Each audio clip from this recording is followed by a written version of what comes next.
Oh yeah, sure will.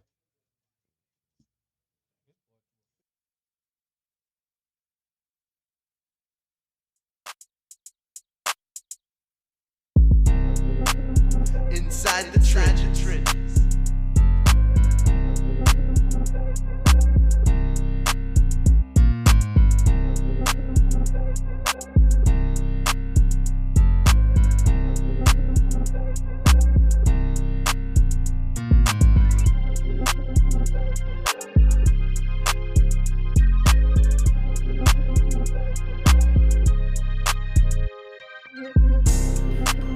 Inside the trenches.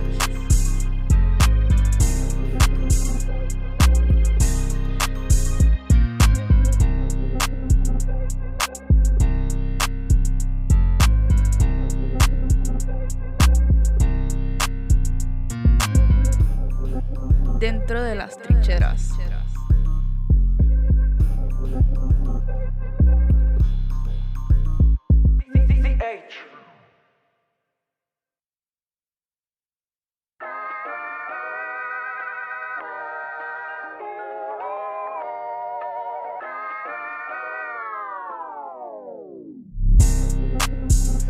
Inside the trenches.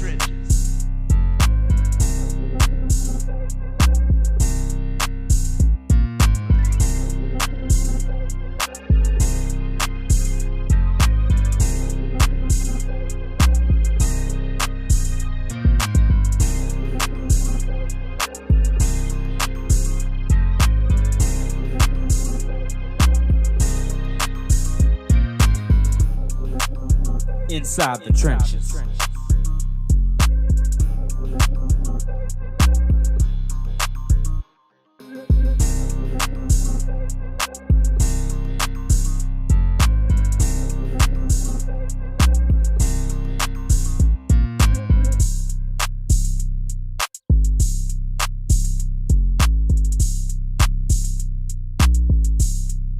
Dentro de las trincheras.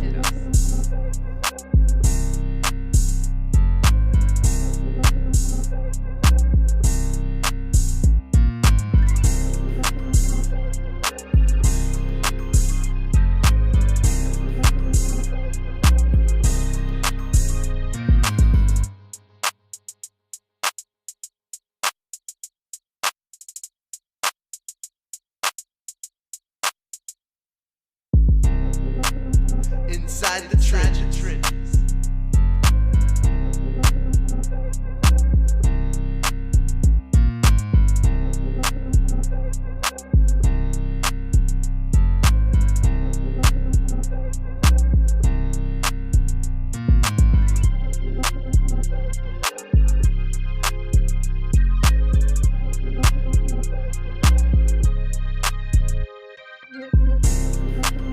Inside the trenches.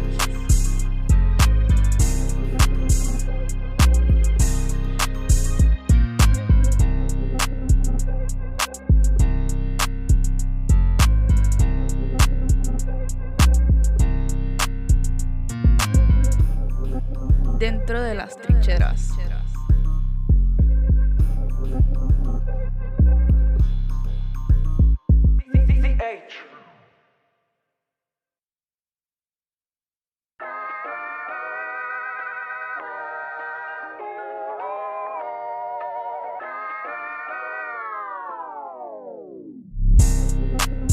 Inside the trenches.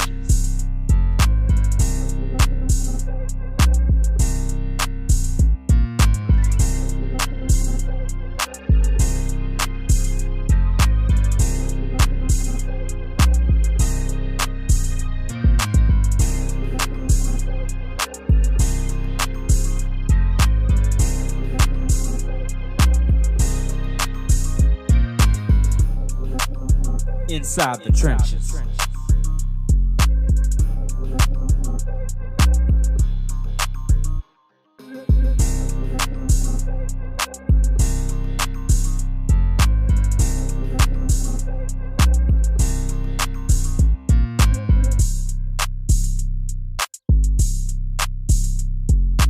it's gonna be some points too. They playing in the Oh yeah, Dentro Just like that, baby, we back at it. Welcome, it's Inside the Trenches. I'm your host, Marlon, Big Fave Favorite, and we're right here at Loyola University in beautiful uptown New Orleans. I have my co-host CL NOLA here, and we got a packed house. We're gonna keep the house packed too. Now it's pretty quiet out there right now because it's a holiday. It's a holiday. Nothing beats a Jet 2 holiday. So our students, it's a little quiet this weekend here, but it wasn't quiet this weekend in sports. We'll get to that. Before we jump into the segments, we want to take this time to thank ESPN Baton Rouge Live for kicking us on every Monday, 6:30. So there's Channing, Paul O'Neill, and all the crew over there, Matt, my homie Hunt, Alondra, everybody. Big ups to the crew over there. The city of Baton Rouge. Yeah, city of BR. Thank you. It was crazy. I can't wait till we jump into that. We will definitely talk a little bit of LSU in this first segment. I also want to take this time to thank Get Gordon and Get It Done. That's right, the Gordon McKernan injury attorneys. Y'all be sure if y'all in any car accidents, Get Gordon, Get It Done.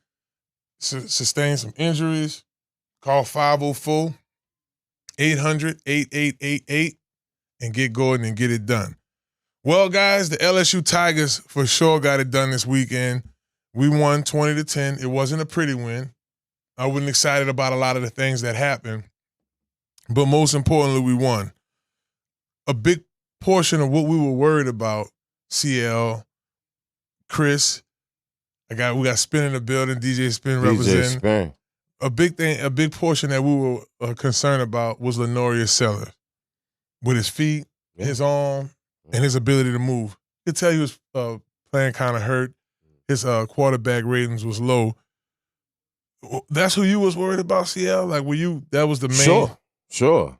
And well earned, Obviously, we know last year it's a quite possible chance that if he didn't get hurt, South Carolina wins that game last year.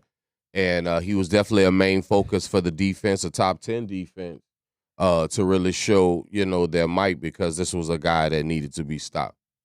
Yeah, Spin when it got to like the second quarter, I was getting very frustrated with LSU's run game. We did at the end of the game, and Hunt had to correct me on Edda. He's like, no, we had some decent yardage. You had the big run with Jawan Johnson. Caden Durham finally got in the rhythm of things. He needed that week off. But Spin, before we went on air, you talked about we still have Texas A&M coming up. I can't skip over Vandy. Vandy's a problem. We got so the plot thickens, doesn't it, Spin? Yeah, it's like Chris said, it's a trap game. And you got Texas A&M right there. You got Alabama. You got Oklahoma. And, the problem with LSU is they can't finish. You're on the goal line twice, and you can't score. Right. And you could tell Nussmeier he's got some injury issue. Like he's hurting. Like he's got, leg something. Yeah, something fractured ribs. Something. He cannot move. Right. And they have to finish. They have to find a way to get in the end zone because, like you said, it wasn't a pretty win. No, it was. And we got some tough games going on to make it in the top 10. Right. Back in the top 10. Yeah, now Chris, you were talking about you were turned up out there. You went to homecoming? I wish I went to homecoming, but I didn't get a chance to go this weekend. So you went out there because there was a whole bunch of youngsters out there. I'm man, Chris probably turned up, probably going to that. I would definitely would have been turned up if I was able to go out there. Definitely. For sure. Yeah, it was fun. But I see what y'all saying, and it did frustrate me and the crew after when we did our post game because last year this was easily a 350-plus passing yard game for Gary. He had 250. Now the quarterback ratings were where they needed to be. He was at 75%. I will say this. This is what I really appreciated more than anything this week. He ran the ball. Like, I'm looking at rushing yards. He had 30 rushing yards. Total, we had 168. That's good combined. We get 200 rushing yards a game. We're churning in the right direction. I was chilling with Lennon and them this week, and I'm used to seeing him having 300-yard games, rushing on the ground. But, this is a start and going in the right direction. Now, CL, somebody who did shine, had a record-breaking night and was just virtually unstoppable was Jerez Green. Mm-hmm. Just 8 receptions, 119. He averaged 14 yards a catch. definitely represent. Shout out to rest in peace too. Had a Long live touchdown. K2 hit the Selly in the end zone. Yeah. man. So what you thought about his performance? And I mean, that has to be something to look on the high going into this schedule. I think it's I think it's not. I'm glad it's not too late. I'm so happy that it happened now because to me it was his breakout game. This is the most athletic player on the team. I think he should be the focus not only in red zone. To what Spence said, they don't finish because they don't prioritize using their big bodies in the red zone. And so with them being 4th and 11 on third downs, it kind of tells me that they're kind of focused more on downfield in the flash than the actual grinding out, what we know LSU to be for. Yeah. And, and I hate to be the Monday night, Grim Reaper, but, I'm just not impressed with the offense, and being 4th and 11 on third down will not beat Alabama, will not beat Oklahoma. And this is what we have to look forward to. And don't get me wrong, they can get better, but this needs to be what Mr. Green does every day, along with Durham, along with Berry, along with Brown, along with Anderson when he gets back. So I have higher expectations for the Tigers than maybe I should, but this is what I'm looking for on every Monday night. That was my question to you guys. The play calling. The play calling is not what it's supposed to be, like you said, the grinding out. Right. Everything is trying to get the big play downfield, and there's no grind, Right. and sometimes I think in them long situations the plays get conservative. Like they don't. I'm good with the 4 and out and just let my defense, but Right. your defense can only hold them for You're so wearing them long. down. You're wearing them down for the game. Right. Yeah, it's true. If y'all are just tuning in to Inside the Trenches, we're talking about the LSU winning. Look, I don't seem too happy right now because just being a former LSU player and even being in this position at LSU Sports Radio for the last 9 years, we've seen this before. Like, ooh, we already got one loss. It's like, man, well, we had to lose the Ole Miss going into this bye. And you look at the production of the team, we are getting by. A lot of it has to do with our defense. Our defense is legit playing lights out, where LSU isn't ranked high in passing yardage and rushing yardage. We're ranked exceptionally high defensively, and that's what it's really about. I have to start with A.J. Halsey. Ever since he came into the second half of the Clemson game, he's been a wrecking ball since at the safety positions. He had 11 tackles, 6 of them was solo. We were able to get home at the quarterback in terms of QB sacks 5 times, which is good. Bernard Gooden had a sack. Pickens had a sack. We sent him with Weeks had a sack. Perkins had a sack. Half a sack out Peyton, Patrick Peyton. I think I mentioned him, and old boy from Jack Paulburn, from 5 sacks total. I mean, I know we'll talk about the Saints in a little bit. We hope we can get that out them more in the rushing yardage, right? But this is what you look at now. This is a banged-up Lenore Sellers, but at the end of the day, CL, this LSU's defense has really held this team down. I mean, it hats off to the defense. I think we all can see that to a man that, we're relying a little too much on the defense. I haven't seen the pop in special teams.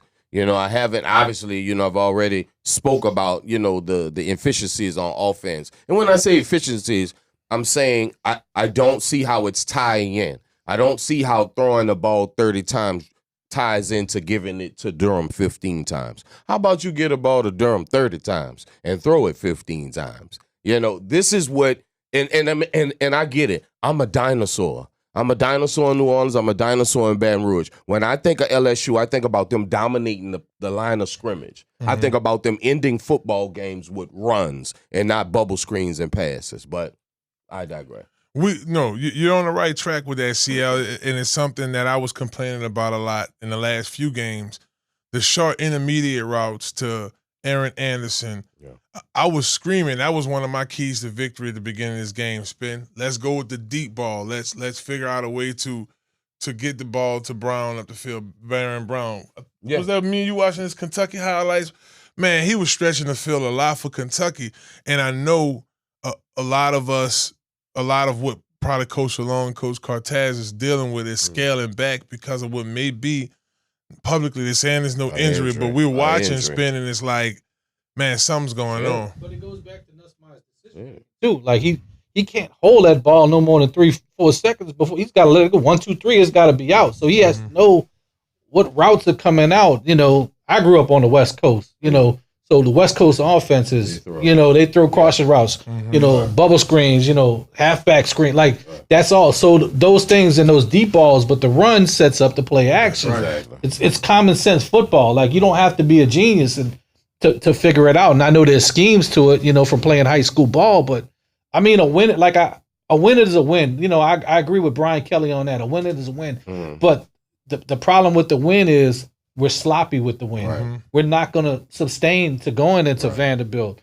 Alabama, Texas A&M, Oklahoma. Like we have some tough games in this conference that we got to, Coach Kelly makes me feel like he still doesn't understand the culture, the expectation of Baton Rouge. And that's just me being honest. I think there's somewhat of a disconnect in-house, on campus, whatever you want to call it. And, I'm sure he's a great guy, but it just doesn't seem like it's mixing. Yeah, I agree. Yeah, you got a northern person coming down to the south. That's why Coach O, was so good because he understood. Like he's been in everywhere. Coach Mulkey.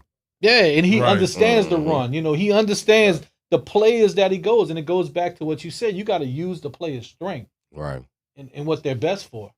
I want to take a moment too to look at this, y'all. I see the Falcons gave Greg Brooks Jr. a chance to live out his NFL dream. He has a jersey signed by most of the team with his name and number. So, man, big ups. I know we don't give Atlanta their props a lot, but that is huge. See, I know it's soft because that's a West Bank boy. That's our guy. We love him. Football is, more of a story about life than it is about anything else. And whenever the story of football reaches out to someone that has something that happens in their life to uplift them, I'm always a fan of. And first time ever, shouts out to the Atlanta Falcons. Yeah, man. Just that. And Greg, just a solid guy. He just got married. Congratulations. Congratulations. I text you congrats, man. And I also talk to your grandma and everybody. You keep up the good work. We're praying for you. I want to come to you, little Chris. I want to talk to you about the LSU defense. The defense? Your defense is holding teams. Let's do this. Clemson scored 10 points. Louisiana Tech scored 7. Florida scored 10. Southeastern only scored 10 points. I mean, that came later on, Ole Miss scored 24 points. We lost that game. Correct. South Carolina, we held them to only 10 points. Your defense they're keeping teams under 25 points. That Ole Miss team, they were scoring 40-some-odd points on their opponents prior to playing us. Your defense is playing up the par. What do you see, Chris, in the offense you think could improve, specifically in the red zone, because that's what we're messing up at, but like just overall? Okay. I would like us to could dominate the line of scrimmage more, run the football better. Offensive line, they got to be more intact, not take away the miscues like the penalties and holding and stuff. Like, I feel like we can execute that better.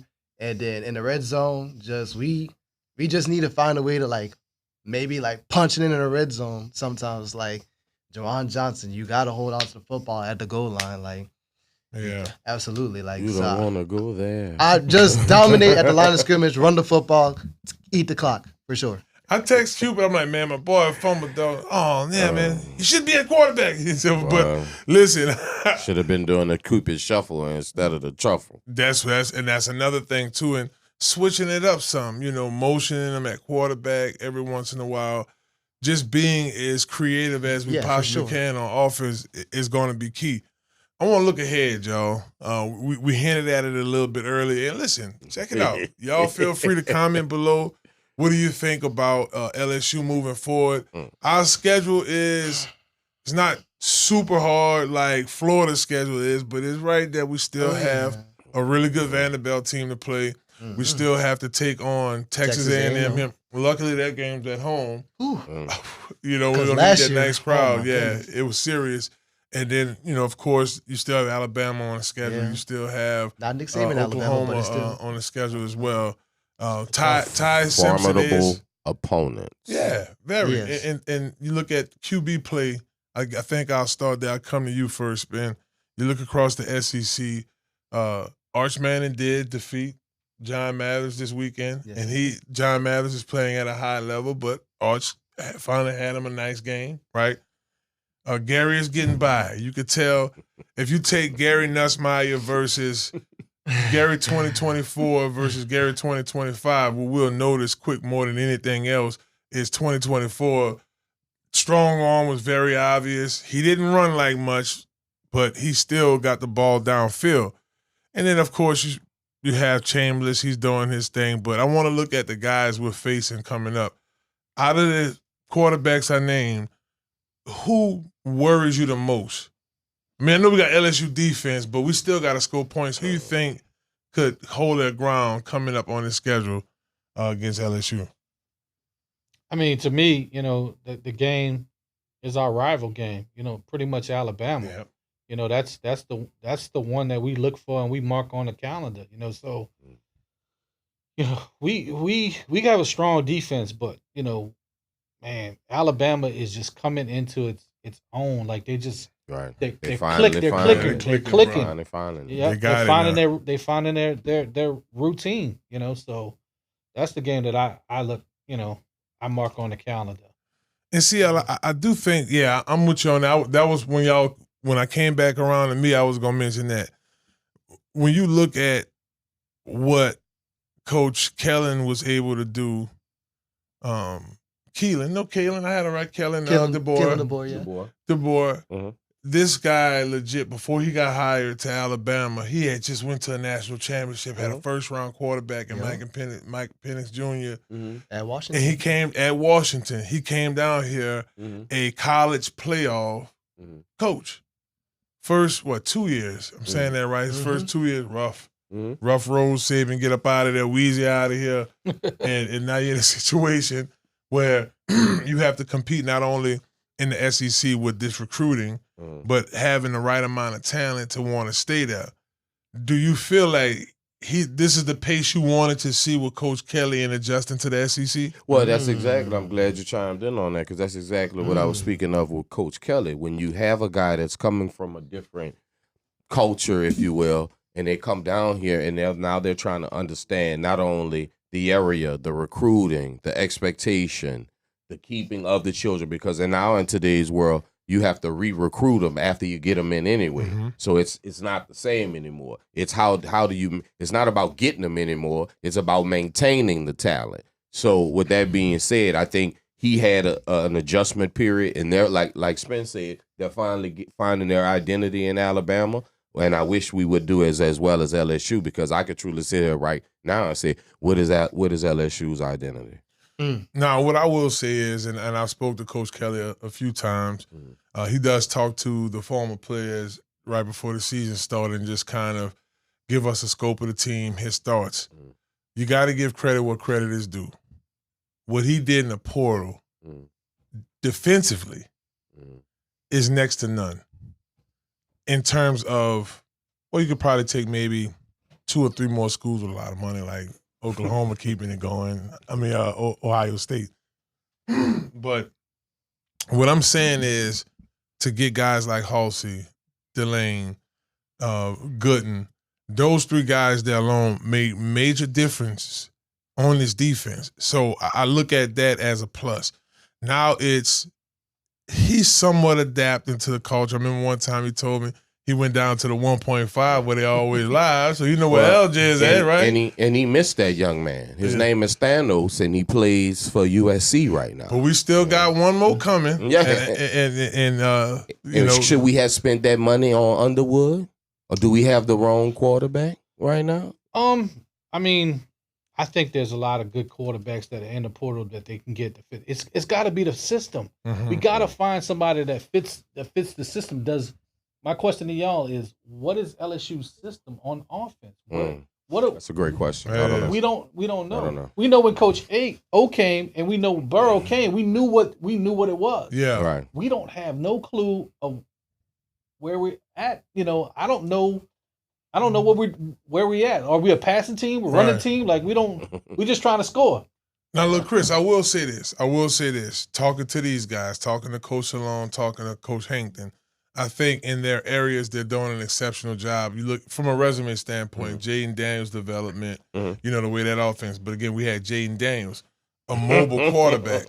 Now, my whole thing with Gary is I still do believe for the teams who are looking for the pro-style quarterbacks, he does match it. Gary's the type of player, he'll play in the league for a while. He has that Dan Marino in him, right? But at the same token, in this SEC, you have to go with an elusive quarterback. And that's kind of what For sure. Cupid was alluding to with Jawan Johnson. Like with this kid, he gets the ball in his hand. We see it with him at running back. It's magic. I don't know. I don't have enough tape outside of a few Mississippi State games of watching Van Buren. And this is the whole thing.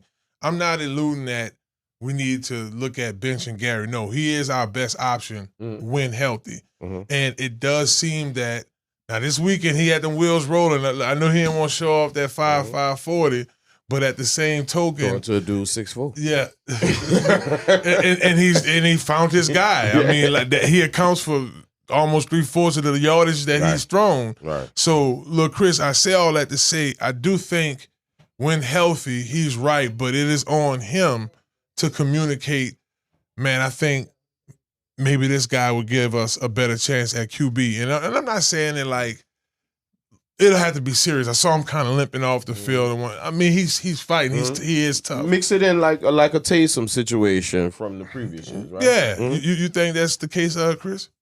Absolutely. And I was just about to mention that earlier. Like, I do think his injury is somewhat hurting the offense, is somewhat hurting the team to a certain extent. And then hopefully it doesn't continue to hurt us as the schedule comes on. But if he's not feeling right, then you might have to sit out a game or two, that feel better about it. But that was the rumor coming into this game. Was he gonna rest? That was the rumor. Was he gonna rest? Because it was South Carolina. Like, so, Well, this was my thing. I wanted him to rest for Southeastern. And if he wasn't going to rest for Southeastern, I know he wasn't going to rest for South Carolina. And so I think we missed that opportunity as a team, as a state, as a fan base. I think we missed that opportunity to let him really sit and rest. And now we just dealing with the remnants of it. And this is going to be a test going on this road because once again you have a team that's hungry in Vanderbilt. You come in our territory. We're playing exceptionally well right now. And LSU, we do have to continue to get healthy. I think in the absence of Aaron Anderson, I thought that Kyle Parker stepped up. He did. 5 receptions. 75 yards. 75 yards. You look at the rhythm, it wasn't a lot of production on offense. It wasn't. The catches were spread out. Everybody else had one catch. Nick Anderson had one catch. Brown had one catch. Harlan Berry caught one out of the slot. The ball, the thing was, we're going to trade as green. Right. I mean, that's what it was. Ole Miss had an answer for that, Spin. They did. The Ole Miss was like, we're going to triple team him if we have to. Right. So Vandy's watching that film. Who else in his receiving corps, Spin, you feel like needs to step up to the plate? Or do we need to maybe utilize the deep ball a little bit more with a little bit of Chris Hilton? I don't know. I think the tight end, we need to use the tight end, some more like those. I mean, we coming off of, Tail, like we coming off of Mason Tail, like we need to spread, we need block, and we need to get some things out. So that's where I think scheme comes in. Do we have people that can catch? Yeah, I do, but I think it goes back to the play calling. I think it goes back to how can we get open? Who is gonna be that person? And there's so much talent. Yeah. We haven't even scratched the surface with Mr. Brown that came from Kentucky. We haven't even scratched the surface of what he can do. And we already in week what? And there's a litany of talent, but we're not getting the ball in the hands of the right people. And in today's LSU football, I'm still looking for them to decide who is that true back and then feed it to him, because the other back should get like maybe 5-6 carries. But this dude should have, whoever this man may be, no matter if you want it to be Jackson, Durham, Berry, whoever you want it to be, he needs to actually rush the football at least 21 to 22 times. That creates an attitude that helps the offensive line move more forward instead of taking the brunt of the force every time they snap the football. Is just the philosophy doesn't match what we actually need to win in the SEC. Well, I was talking with Leonard about that, and I was comparing the running game now versus when he first hit me with the stale face. Right. Where sometimes expressions speak louder than words, but he just talked about, like, even Coach Miles on his down years, which was Leonard last few years, Right. we still established a running game. Right? Like, Sure. we were losing some of these games. I mean, Alabama defense was playing flawless. I always think back to that 2016 game, Jamal Adams senior year, Leonard senior year. Alabama did dominate us that year. But what I like that we ran the ball, because if we did have better quarterback play in those years, if we did have the Jamar Chases and the Justin Jeffersons Right. And the Joe Bradys of the world calling the plays, it probably would have been a different scenario. But in this particular, in Moss too, Thad Moss. Thomas. That was my question. And Thomas. And Thomas. Yeah, so we like to what Spin was about to speak on is you had some type of balance, but now since Joe Burrow, we've been blessed with good quarterback play, great quarterback play, 2 Heismans. Nuss was in the conversation for the Heisman going into the season based off the production last year, healthy.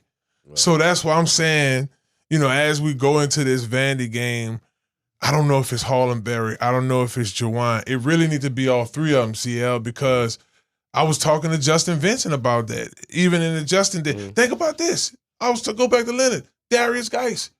Darrell Williams. One of my favorites. Nick Brissett. Like, all these dudes had 1,000 yards rushers. You know what I'm saying? Like, and like I was telling Justin, yeah, like when they came off that natty year, that 03 natty year, Justin was a starter. Then you were rotating Joseph Adai. Then when you want to bruise the game, Allie Broussard, right? Yep. It was just But different. Football is simple.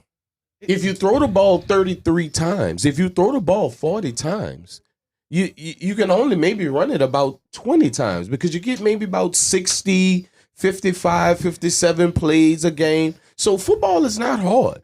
If you just break down the math of it.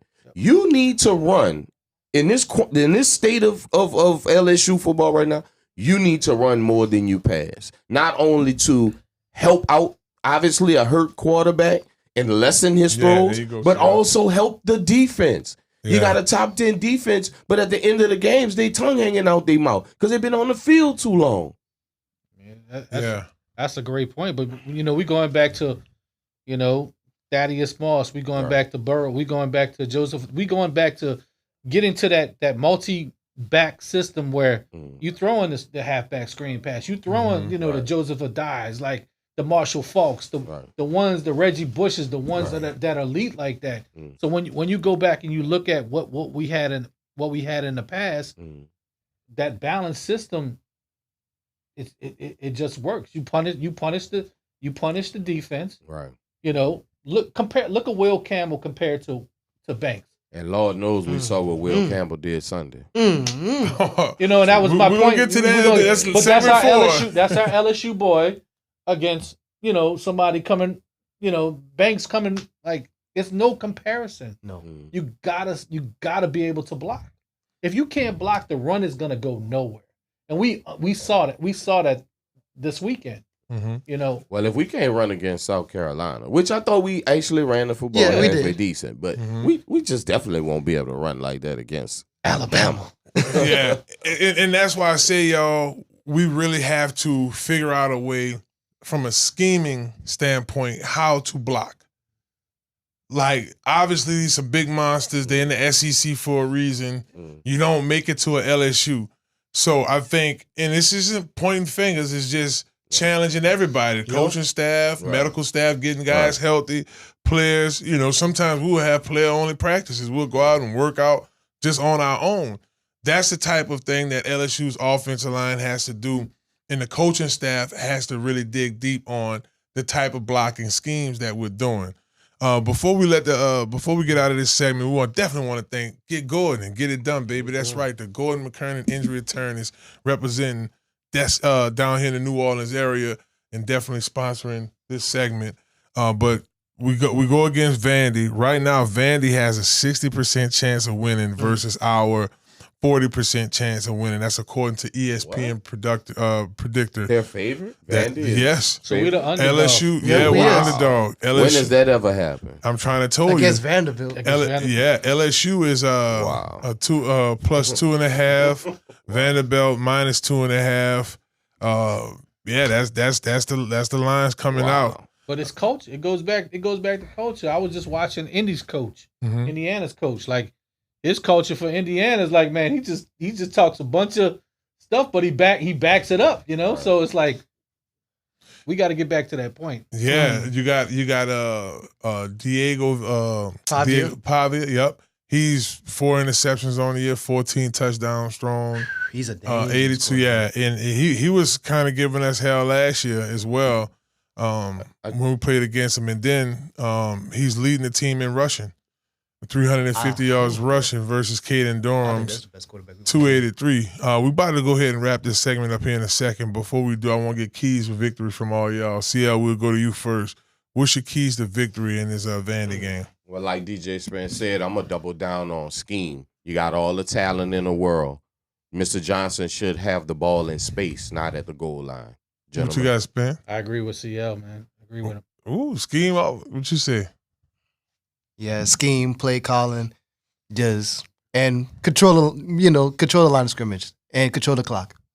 I'm going to say it's going to be balance on offense. It's going to win the game. Your defense already playing shutout ball, showing that they can definitely shut down teams. Ole Miss was only able to score 24 points. So I think it's deep ball balance, establishing a run game for sure. Hey, y'all, well, look, y'all don't go nowhere. We might have a mystery guest for y'all, segment 3, so y'all going to stick around for segment 2. Hour 2. But next, we're going to go around the NFL. We're going to take a look at some of these NFL teams, who their matchups are this week. We got a game going on. Y'all know we Monday Night Live. We got Buffalo playing Atlanta. I think Atlanta winning right now. I think they was winning. So we're going to definitely do some updates on that. It's 14-7. Buffalo has the ball. Atlanta's up 14-7. Once again, baby, get Gordon, get it done. Gordon McKernan Injury Attorneys. Call them 504-800-8888 if you have any injuries. It's Inside the Trenches. Y'all don't go nowhere. We'll be right back on ESPN Baton Rouge. Hello, somebody. Dentro de las trincheras.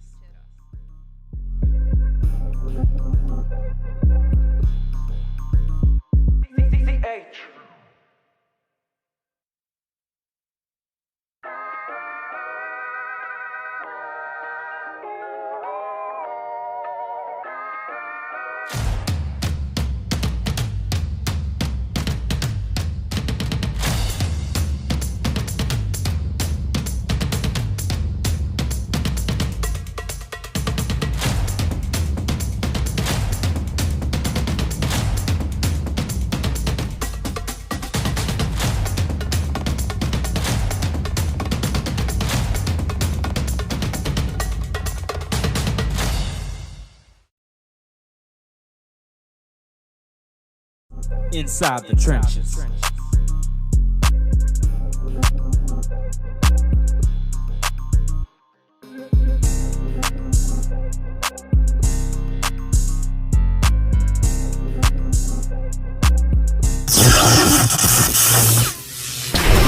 Conquer Sports Professionals. Hello, somebody. It's Marlon Big Favorite, Super Bowl champion and national champion. Here's the truth. Almost anybody could play college football and get a scholarship or financial aid if they know who's looking for them. Now, you may not be a Division I or Division II football player, but that doesn't mean you can't play college football on the next level. There's hundreds and thousands of schools out there that's looking for football players like you to give you a great education. Right now, the average cost of school is $27,000 a year. That means that's $180,000 just to graduate. Imagine cutting that number down with a football scholarship or financial aid support. At Conquer Sports Pros, we find the right schools that fit you, your talent, your goals, and your future. And they will pay for your education through football. Don't waste time guessing. Let us connect you with coaches and programs that are already searching for players like you. If you're serious about playing football in college to pay for your education, click the link below or visit csportspros.com and schedule a call today. Hello, somebody. Conquer Sports Professionals.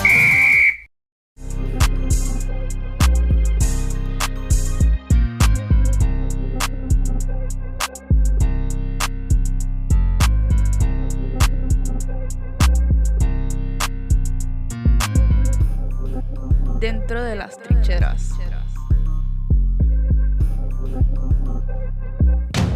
Here is where your story continues. Stretch the limits of your imagination. Create the world as you see it. One letter, one word, one pixel at a time. Move to the rhythm of your own story. Make something more. For him and her and them, for the world. Do what you love.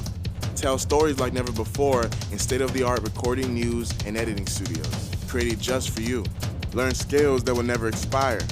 Document moments, seconds, frames per second. Turn them into masterpieces. Creativity is more than a lifestyle. Make it a career. Tune into the sounds around you. Those notes, you were always meant to sing them. Creative boundaries, you were always meant to break them. Become the creative professional you are destined to be at the Anchor Institution for the Creative Economy. This is a stage, a world stage. New Orleans, culture rich. Loyola, hands-on access. Make the next move. Perform and work immediately. We do things differently. Use your creativity to impact society. Expand your mind. Be with and for others. Continue your story in the College of Music and Media at Loyola University, New Orleans.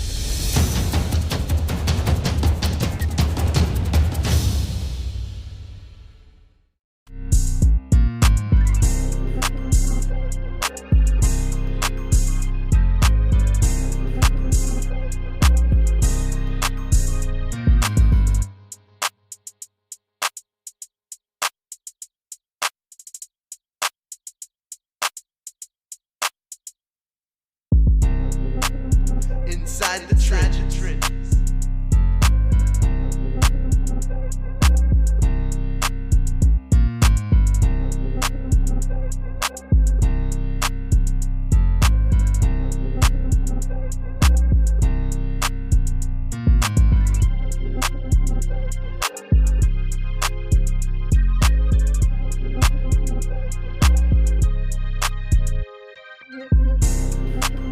Inside the trenches.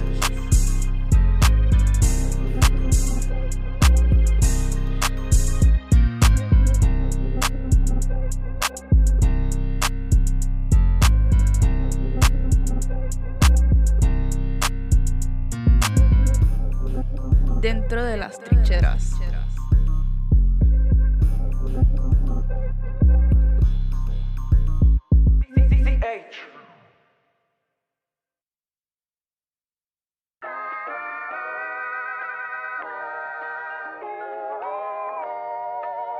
Monday Fun Day, baby. It's Inside the Trenches. It's your host, Marlon, Big Fave Favorite. We're right here at Loyola University in beautiful uptown New Orleans. Big ups to the crew over there at ESPN Baton Rouge representing. And also shouts out to Health Nut System. That's right, Dr. Kendra. Yeah, I was looking at the videos from my training this week. I'm like, man, look at this thing. Got a couple of my teammates hating on me. Hey, man, let me see your six-pack. Jamarcus, young Jeezy looking self talking about something. Hey, man, let me see your six-pack. Hey, bro, yeah, I know, dog, you know what I'm saying? I ain't never seen somebody 300 plus pounds. Hey, bro, you know, and Aaron Donald ain't the only one. Well, I got Dr. Kendra the thing for that. And y'all can check her out as well. Go to stillbody.org. That's right, stillbody.org. Let them know that you heard about them right here on Inside the Trenches. Well, we're going to go around the league, y'all. Right now, we're watching Buffalo take on Atlanta. Surprisingly, Atlanta's winning. CL's like, yeah, whatever, just watch it to the end. Mm-hmm. Which is typically, we already geared up as New Orleanians to do that because they'll blow any lead. Oh, yeah. But I want to start, when we're going around the league, this weekend, I saw a comment on my Instagram, and it made a lot of sense. I send Spin DMs all the time, so I might have sent you this, Spin. This is one football season where we don't know who good or who bad. Like, seriously, in the NFL, who is good, who's bad? Philly came out rolling. This the Philadelphia we know right now. They beat Kansas City. But then you turn around and lose to the New York Giants. Kansas City losing all this. But then they turn around and beat the best team in the NFC. But Kansas City had a lot. I mean, it's Kansas City. You know, Kansas City had a lot of people hurt, too. They starting to come back. They're starting to come back. And they get Rasheed Rice this week. Off his suspension. They do. We know how the injuries go. We know how stuff goes in the league. But, you know, look at the Chargers coming off. Like, they started off great. You know, and they, fell off. You know, it's one of them things. Every time they predict a schedule for the National Football League, for basketball, for anybody, the one thing that they never factor in is injury. They never factor in injuries. When in life could you have made a bet that the New Orleans Saints and the Baltimore Ravens would have the same record in 2025? But the Ravens are a little bit different because I think coming off of that Henry fumble off the Bills game, their confidence went down. Yeah. And then that well, the defense just that was in the beginning of a game too. That was one of them. But you look at it, the Ravens had that game. I mean, until they came the back. Saints only got blown out. Seattle, right? For the most part, we've been in one-score games, close. And it was a road game, but we definitely gonna get to those games. I want to go to this New York Philly game first. Philly's 4-2, New York's 2-4. This New York story is one of the more interesting stories. You're bringing Russell Wilson on a big-time contract. He gets benched quickly.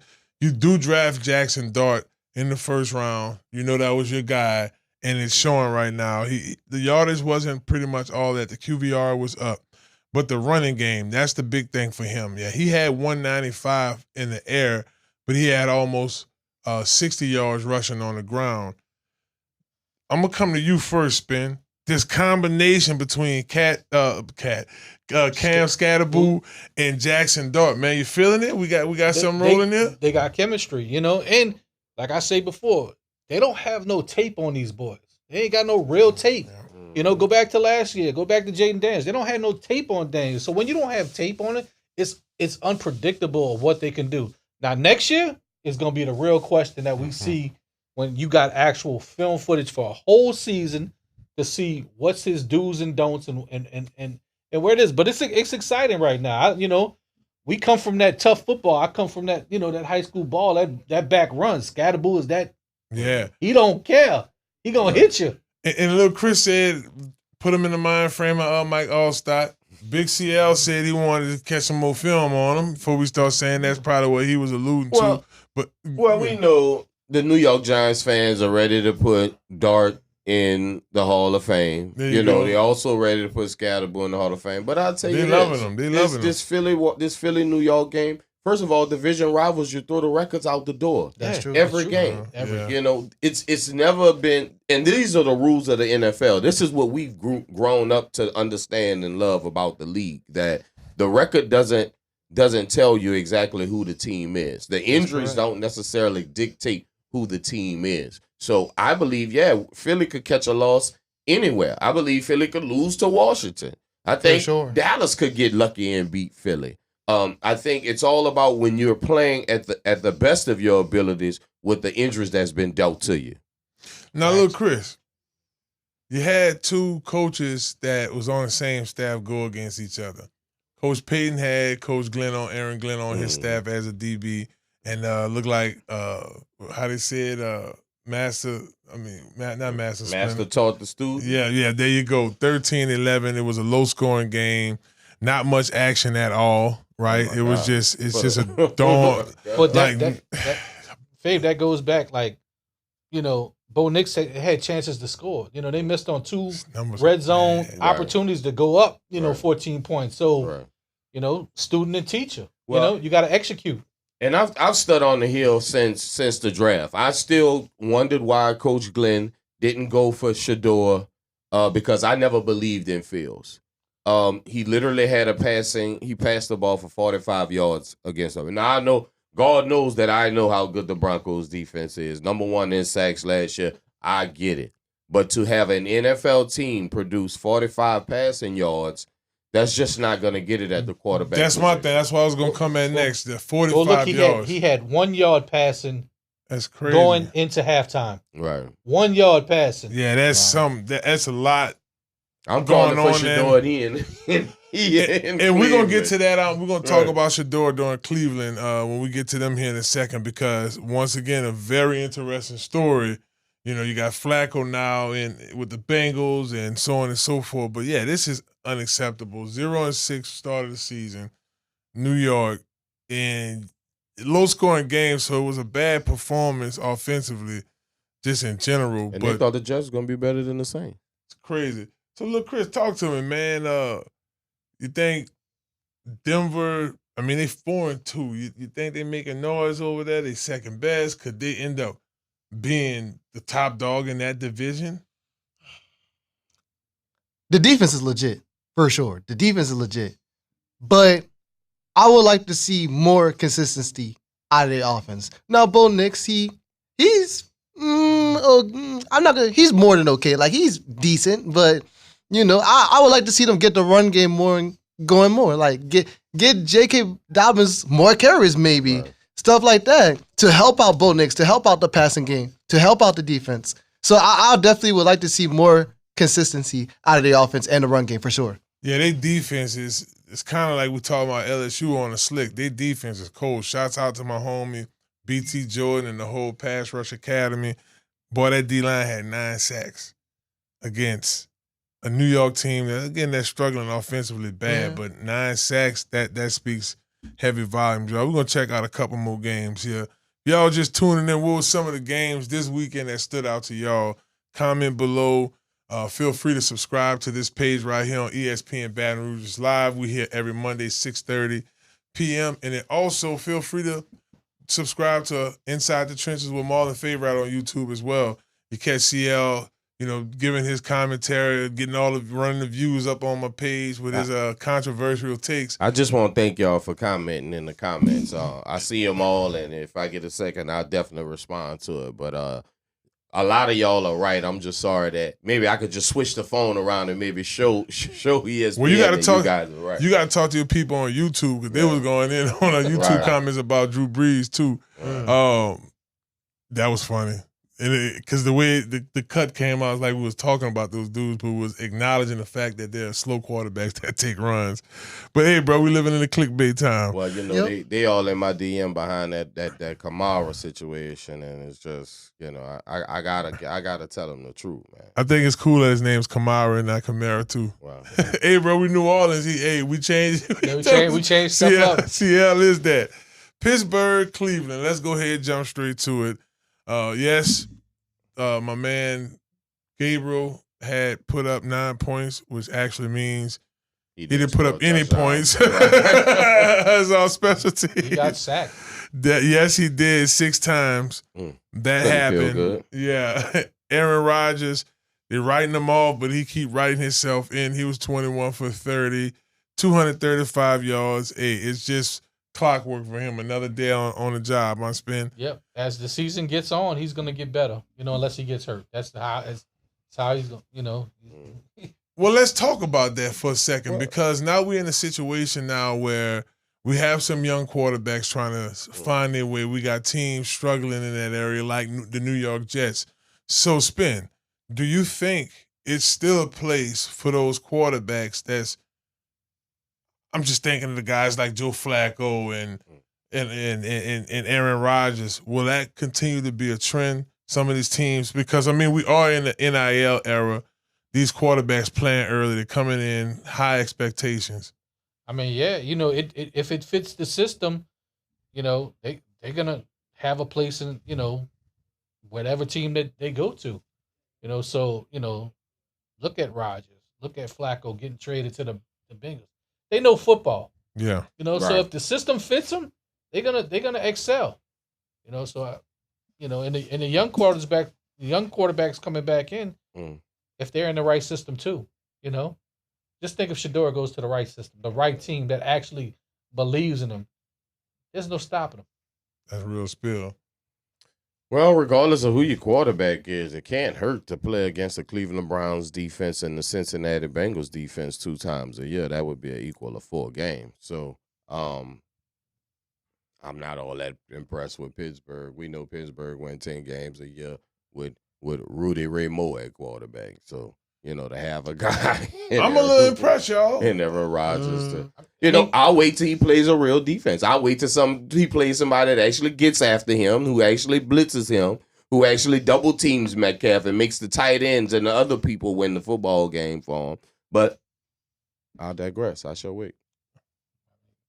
I'm impressed with Baker. I'm impressed with Baker. Really? Oh yeah. I'm impressed. Oh yeah. Yeah. He's just right now. He's got it. He's got it. Confidence is, it's unquestionable. Yeah, confidence is something. I mean, think about this. You want to talk about confidence with Baker? Yeah, we know he do all that and he do all that. Think about this. His number 1 offensive tackle in Wharf started out injured. He didn't have his starting offensive tackle. They found somebody to replace him. Hall of Fame, not my favorite guy, but I respect him. Hall of Fame, Mike Evans goes down. A guy like Ibuka steps up, damn near scores 2 touchdowns a game, every game. So I understand that we talk about Baker, and Baker's made a few runs, but let's not forget that the guys around Baker, they just keep plugging in and playing. And he knows the system. Right. His fourth year in the system. That was Cleveland's quarterback. They got rid of him. He went to Carolina. He went to the Rams. And did he have anybody around him in Cleveland? No. I wonder why he didn't do that. But he still brought him to the playoffs. Look at the game when the Rams got him. Came back and one game, knocked it out the park. And then he went under Brady, Mm-hmm. This is my whole thing, though, y'all. How much of this is coaching, right? Let's look at Baker Mayfield's journey, right? He started off in Cleveland. We know that's a wreck, right? Then he goes from Cleveland to Carolina, and it's just like, Baker Mayfield, whatever. Then he goes to L.A., and we see a spark. And then now he's with Ty Bowles. It's coaching. Definitely. It's coaching and culture.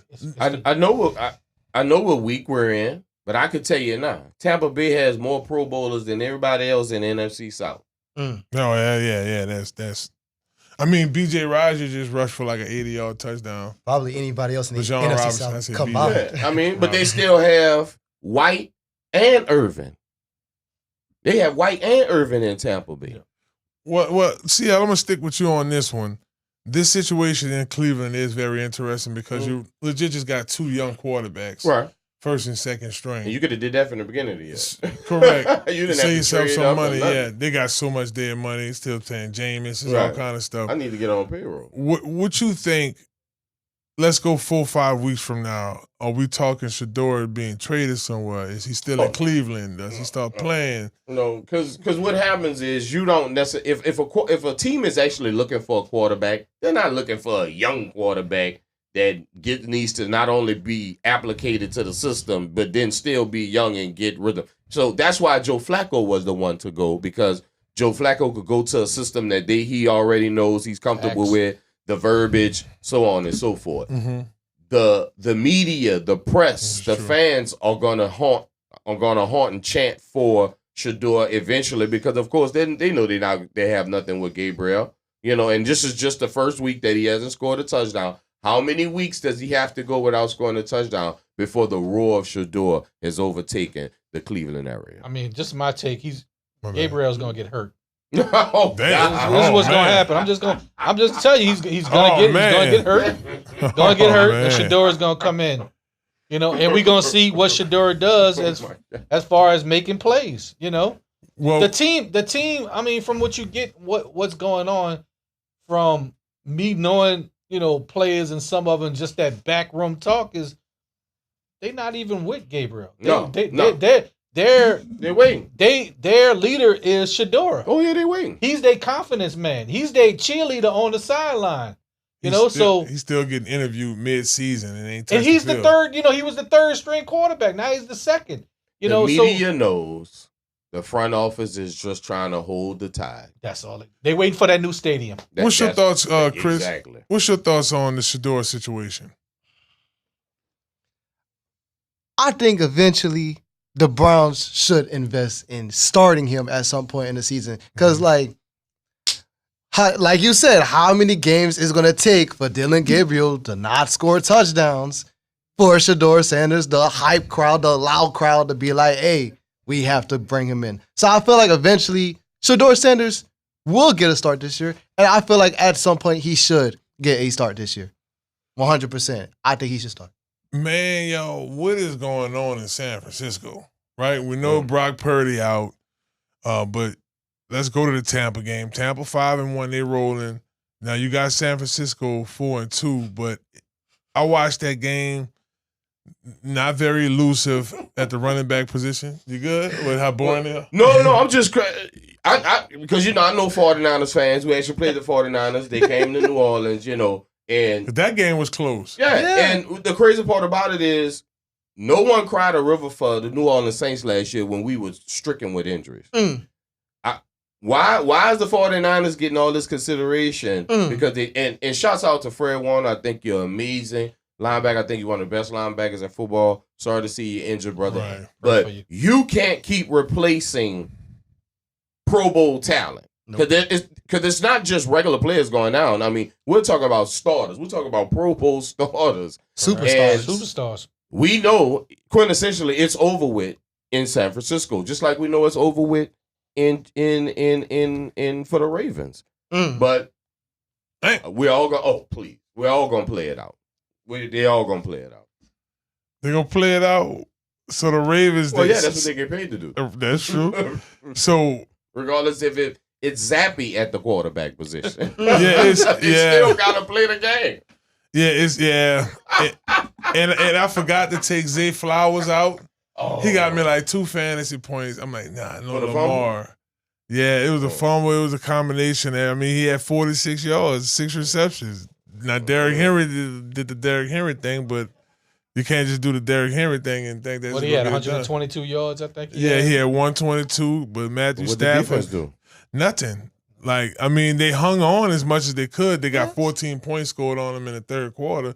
I mean, the Ravens is a very interesting story, y'all. And then, of course, they fired Coach Brian from the Tennessee Titans today. That's correct. But feel me on this. And I'm going off of what Spence said. They don't believe in Zappy. They believe in Lamar. So I'm sure as soon as Lamar comes back, you'll see the spunk of the Baltimore Ravens. Now, granted, it's still the same football team. They still have to decide to a man. Defense still got to decide the man to tackle, to get off the field on third downs. But for the most part, I don't believe that the Baltimore Ravens currently believe in the Baltimore Ravens with Zappy at quarterback. Cooper Rush, he doesn't fit that system. He doesn't. He does not fit that system. Cooper Rush is probably the most accurate quarterback in the NFL, and I've been saying this for a long time. If he goes to the right system, he's the quarterback. He goes to the Vikings. When he was with the Patriots, he's gonna work in that system. He's gonna be a top tier quarterback, but he's not in the right system. Yeah, because it's a mobile quarterback system, and that kind of leads me back to Shador. So why is he the backup? In that article, was it that I saw a couple of articles that said that he turned down going to Baltimore? Is that I didn't fact check it, but y'all think it has some validity to that conversation? I recall Coach Prime saying something about Baltimore and maybe Philadelphia, and they spoke on it as if they felt like they wouldn't be able to learn much sitting behind Lamar for the next 10 years, sitting behind Hurts for the next 10 years. Now, granted, we know football is 100% injury rate. I do understand the thinking, but I guarantee you this. He has a better chance in Cleveland for sure than he does at these other teams because the expectation, remember, people, the expectation is for nothing to happen in Cleveland. The expectation in Baltimore, the expectation in Philadelphia is totally different. Well, look, go ahead, Spen. No, but I look at Shador going to the Cardinals, going to the Dolphins, going to somebody that needs actual quarterback where he fits in the system. Cleveland is just looking at Shador as a money grab. He's clickbait. Until that stadium gets built, 29. That's what he's going to be. And he needs to, you know. And that's why they're not in a rush. That's why they're not in a rush. That's why they're not making moves that would make you think they're trying to win for right now. Well, look, y'all, we got so much to get into. Now, I know we got to talk. We saving the Saints for the segment 4, so y'all be sure to stick around as we talk about that matchup. Unfortunately, we lost. But, hey, they got some games coming up, some confident builder, the fight to get to 500. Once again, big ups to Dr. Kendra and Still Body. Stillbody.org, baby. Y'all log in. Y'all try to get right for the wintertime. Holla at my girl. They're going to get y'all right over there at Health Nut System. Remember, that site is stillbody.org. Wonderful products. Snacks. Got, like, if you need to look. I'm saying snacks, the sea moss, that's like a little pudding there. You know what I'm saying? Over there. But guess what? Give you all the nutrients you need. Y'all don't go anywhere. I think our mystery guest here. I'll check and see. And we still got to talk about the New Orleans Saints. It's Inside the Trenches, baby. Right here on ESPN Baton Rouge. Hello, somebody.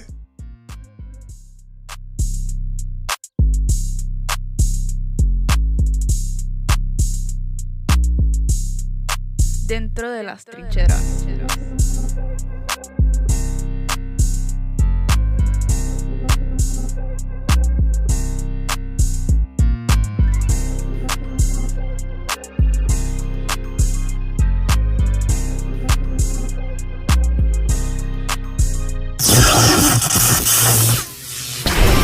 Conquer Sports Professionals. Hello, somebody. My name is Marlon Big Faith Favorite. If you're serious about playing college football on the next level and having it paid for, visit us at csportspros.com. Again, that's csportspros.com, or you can click the link below. Conquer Sports Professionals.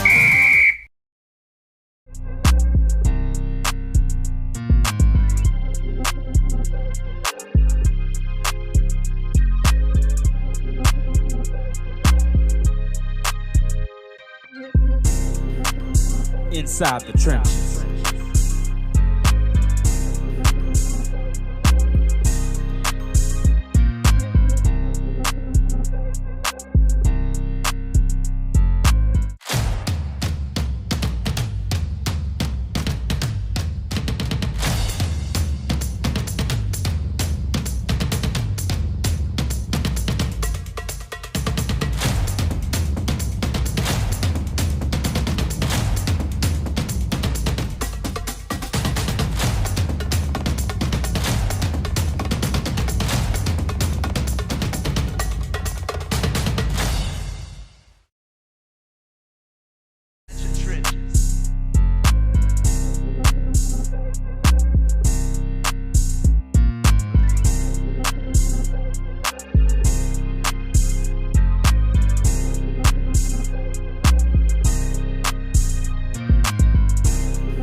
Here is where your story continues.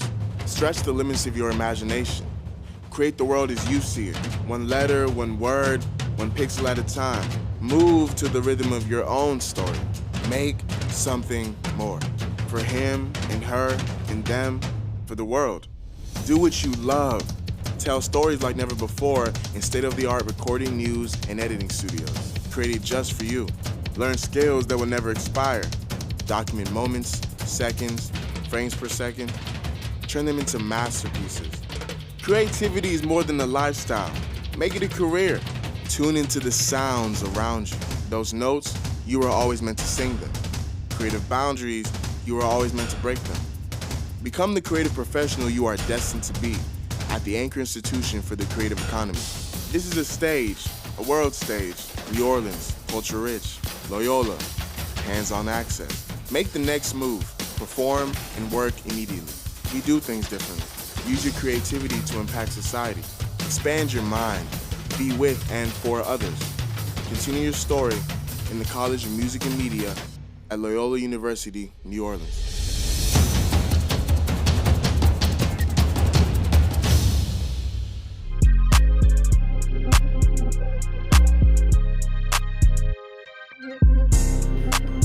Inside the Trenches.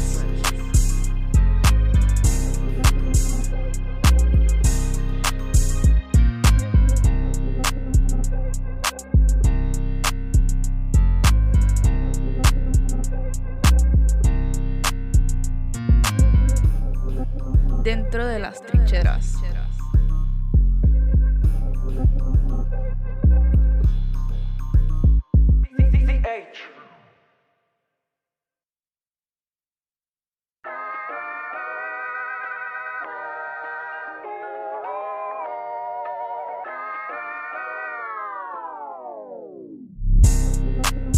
Inside the trenches.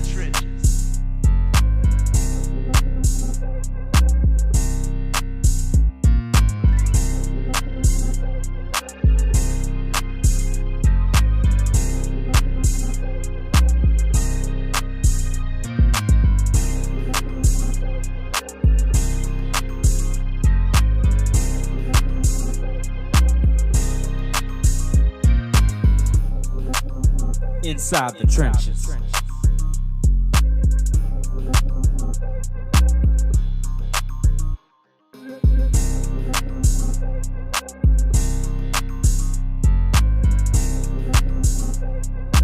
And we representing right here. I want to take this time to thank our sponsors. I want to thank Conquer Sports Pros. Remember, if you're a junior or a senior in high school, you're playing football, you want to play college football and have it paid for, hit us up, csportspros.com. Again, that website is csportspros.com, and schedule a free consultation and check it out. And hey, you never know. A lot of times you just need a little push, a little help flying under that radar. We want to thank Conquer Sports for this sponsoring this segment. Now, I did tell y'all we had a mystery guest, right? I usually do a little spill to tell y'all who's gonna be our guest today. We got D Grub today, Mario coming through today. But I said, you know what?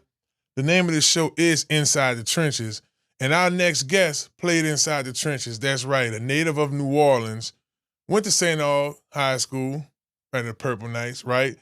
Went to LSU after that, played some years at LSU. Actually, his freshman year, LSU went to a national championship. Unfortunately, lost it. Later on, this player got drafted in the 2014 draft, third round to the Carolina Panthers, baby. That's why I went first time coming out going to the NFL. 5-time Pro Bowlers and also played in the Super Bowl 50. Our next guest, give him a nice Inside the Trenches round of applause. Trai Turner, baby. Man, Welcome, brother. blessings to be here. What's up, Well, fellas? Blessings, What's blessings. up, fellas? Trey went, man, welcome, brother, welcome. We had a lot to talk about off air. It was like, hold on, wait a second, man. Let's wait. So I wanna start off here. You know, you get to LSU and y'all class, like you were talking about, that 2011 class was serious. You, Odell Beckham, Jarvis Landry. Talk to our viewers about Lyell's in that class. And I think you just answered your questions about who's still playing too. So talk to us about some of those guys, what it was like coming in that class. Man, I think we had one of the most special classes to come through there.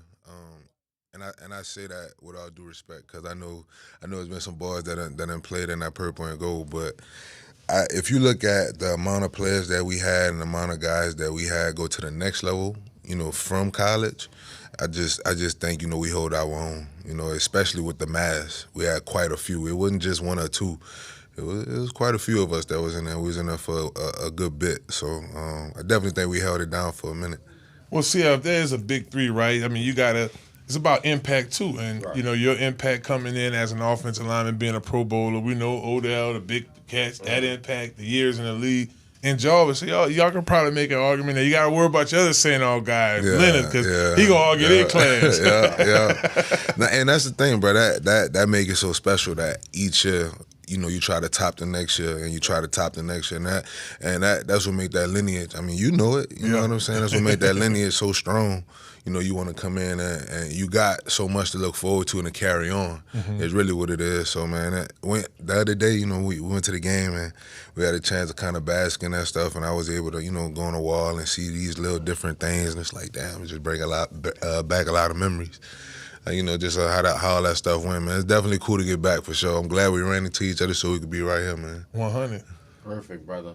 Well, what I'm going to do, I'm going to backtrack you, brother. All right. Because, of course, I heard the high school that you attend. And so I'll just have you tell the people where you're from and where it all started at. Man, so I'm born and raised in New Orleans, a true New Orleans product. I went to, let's see where I started. Started at Osborne. Went to Osborne.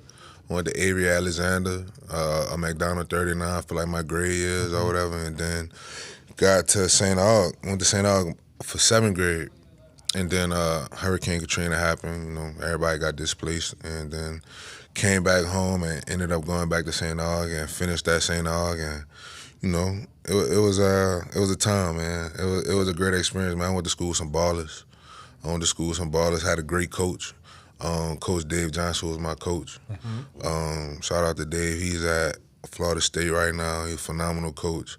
I say he came sophomore year, or end of my sophomore year, like going into my junior year, and kind of just changed the trajectory of like my whole situation. I think I got my first offer my sophomore year after the season, and we went to Tennessee camp. What school you said? O'Hara Walker. We went to school with Walker, bro. So Coach Dave, it was Coach Dave and I think Skip was the coach at Walker at the time. Yeah, Coach Skip. So we all on this bus. Is myself. It's a couple names.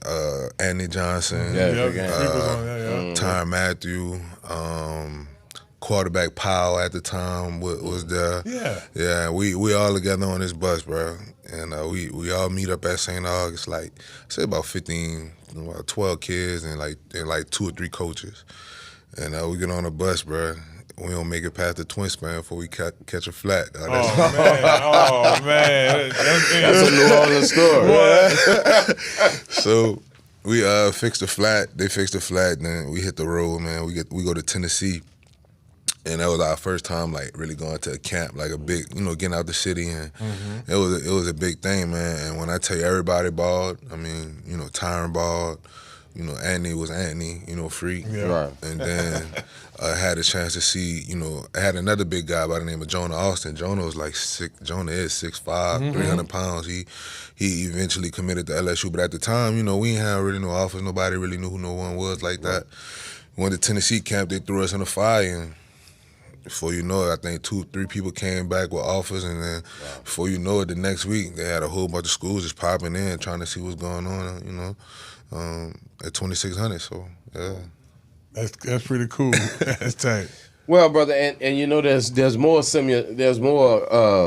connections between O'Hara Walker and St. Aug right now, because you realize your head coach is a graduate from O'Hara Walker, and that's Coach Valdez. Man, shout out to Coach Valdez. He is doing some things. Because he definitely got y'all going in the right direction. Definitely. Facts. Definitely. Now, I'm so good. You know, obviously, I'm aware obviously, you from New Orleans. Anybody from New Orleans, I'm aware of. And I didn't take it personal because I had you on our draft board to actually draft you, but unfortunately, unfortunately, you end up going to the Carolina Panthers. Now, I'm going to tell you how much I know about you, just for the simple fact that you were there when you guys were really pounding, grounding it. Yeah. And you were a part of that initiative. And it was really about the guard play, the interior of the offensive line that helped dominate through those years. And if I'm not mistaken, that was also the year that big boy, huh? They had 35. Was your running back? Tobi, Tobi. He was in the mix. So you got, and that was the year that Cam won MVP. Yeah. So I'm aware of those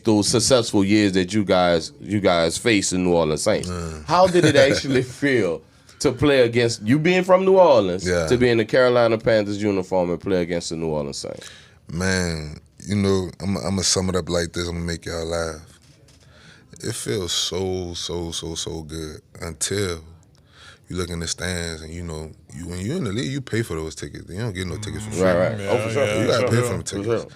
So, you know, when it's the first time that it's happened, I was fortunate to play there a few years, so it kind of got like, I was always special, don't get me wrong, but then it was like, all right, now everybody can't come now. You know, we going to play. I'm definitely going to be here next year. We're going to figure this out. Right. But my first game, man, I can't tell you if we won or we lost, but I know for sure I had about 20, between 20, 25 people there. Wow. I didn't make no money that game. Let's say that. I played that game for free. Exactly. But when I looked up, I seen a lot of my aunties and my uncle. Now this was their first time going to Saints game. You know, I'm privileged, but I ain't that privileged. You know what I'm saying? So it was like a lot of their first time, you know, going to games and like in the Superdome, you know, for something like that. Man, when I tell you these people had on Saints jerseys. Oh. It's like, hold on, man. Wait. Y'all can at least come on, man. Right. And I know you ain't buy no cheap tickets. Bro, no, look, I wanted to see him. Everybody I wanted to see him. So they right there. Yeah, Bro, right. you see, I'm looking at my people, man. You know, my mama repped out. Right. That's My daddy right. repped out, All you know, my cousin, my partners and stuff, they repped out. But then I looked at like my people, like my aunts, my uncles, you know, I'm like, damn, what they got on? Like, what's going on? But it just go to show you how deep that, you know, that Saint pride goes. But man, it was a blessing, man, just to come down here to upset some of them sometimes when we Yeah. You know More times it won't be mixed. After the game. Especially them. You know what's crazy? That I just had a chance to see Brandon LaFell. Yeah, this weekend. Yeah, this past weekend, and I told him that specifically, bro, because we just chop it up talking about, you know, old stuff, and I'm like, bro, it's crazy. Y'all really started a run.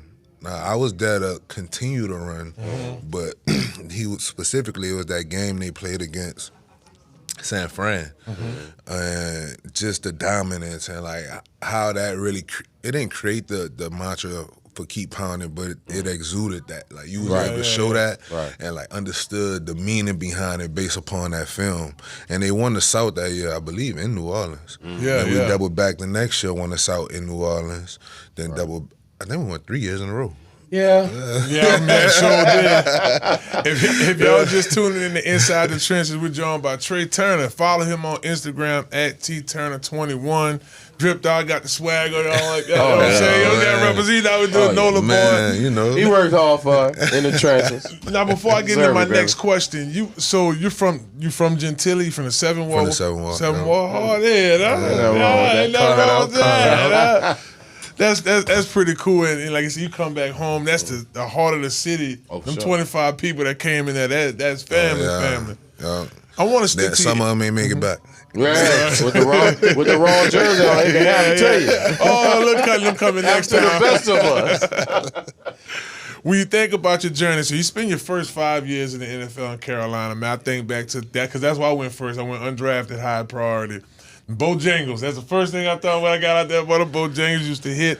In Carolina, what I liked about it, and I wonder if you feel the same way, you're kind of down south still, but they kind of got a little bit of up north swag. And you got Myrtle Beach, a couple hours away, and it was just a good time out there. A couple of months. Definitely, that was different out there. Yeah. Like, one thing I will say, like being able to, if you drove south, you was in Atlanta. Like you said, you drove north, you was almost in Virginia or something like that. You drove east, you in like Tennessee-ish. So you had different, little routes and different things that you could do. Like, being from New Orleans, it was different when you were able to see like plains and you were able to see like scales and mountains and stuff. If I'm driving rather than it just being flat, like I'm going up and down hills. It just was different. And then also the people. The people was different as far as New Orleans or the South in general is very even if you don't want to, it's still personable. You know what I'm saying? That was my first time dealing with people where everybody was just like on their own, you know what I'm saying? Because it's the South, like you said, but it's a lot of transplants. It's different. The banking central of the Louisiana, of the United States, that's where all that Bank of America. A lot of money out there. It's a lot of money out there. Bank of America started in. It's a different deal. So your first stop from there was with the Chargers. Yeah. You were there for what, 9 games? Yeah. Talk about that experience. So I was in Carolina for 6, and then I got traded. Me and Russell Okung got traded. So he went to Carolina. I went to the Chargers. So I had a season there. It was weird, bro. The first week that I got there, we was playing. We was getting ready to play, I believe, Cincinnati or something, and we in practice. And one of the safeties was coming down to make like a play or something and kind of rolled into my my knee, and I had an MCL sprain. Long story short, so this happened on like a Wednesday. The game on a Sunday. The way that the West Coast work is, if you playing on the East Coast, you normally would leave on Friday, not Saturday. So you leave Friday, you chilling on Saturday, getting ready for the game on Sunday. So we fly out. I'm like, man, I just don't feel right. They got me in this hotel room, like trying to practice with a brace, but it's happened so fast that you can't get a custom brace that fast. It's just not possible. So I'm practicing with like this makeshift brace. This is my first game now. So you want to make an impression. But then you also realize, like, it's a business too. Yeah, it's real. So I set that one out, came back the next week, playing through, I think I played maybe 4 or 5 games. Right. And come back and practice. Craziest thing, bro. Come and practice, bro, I hit a split. What the? Wow. Right, so man. the practice facility, y'all gonna understand. Keeping it down. You gonna understand this. So the practice facility was on like, it was makeshift, if that makes sense. It was on top of like a concrete, and they basically made the field on that. So it's not like the grass was like soldered in. So anytime you would step, it would give. It's dirt under it. So if it gets soft or whatever, it'll give. Long story short, I did a split, bro. I tore my adductor. What the? I tore my adductor in 2020, and then I missed. It's the COVID year. Yeah, missed X amount of games. I come back. We played the Patriots. I think I got this right. You can look it up. We played the Patriots. We got smacked. Talking about we got smacked. They fired Anthony Lynn the next day. Yeah, I remember that, bro. And then after that happened, it just was a whole different shift. Right. Finish out the season, then after the season, it was like, all right, we're going to let you go. All right. That's crazy. So one season then you go to Pittsburgh, and then you go to Washington. You was at Washington for a year. So you basically yeared it out. Yeah, my last four. Yeah. Yeah, that's pretty solid. Well, I'll still bring you back to your time in Carolina, brother.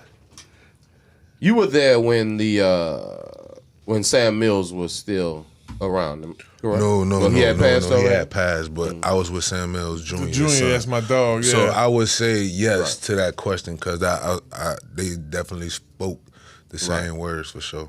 Yeah. So my question what is the impact of Sam Mills to you personally as a player and as a former member of the Carolina Panthers? So I had a chance to watch like highlights, and then I had a chance to like formally get down and get to know Sammy.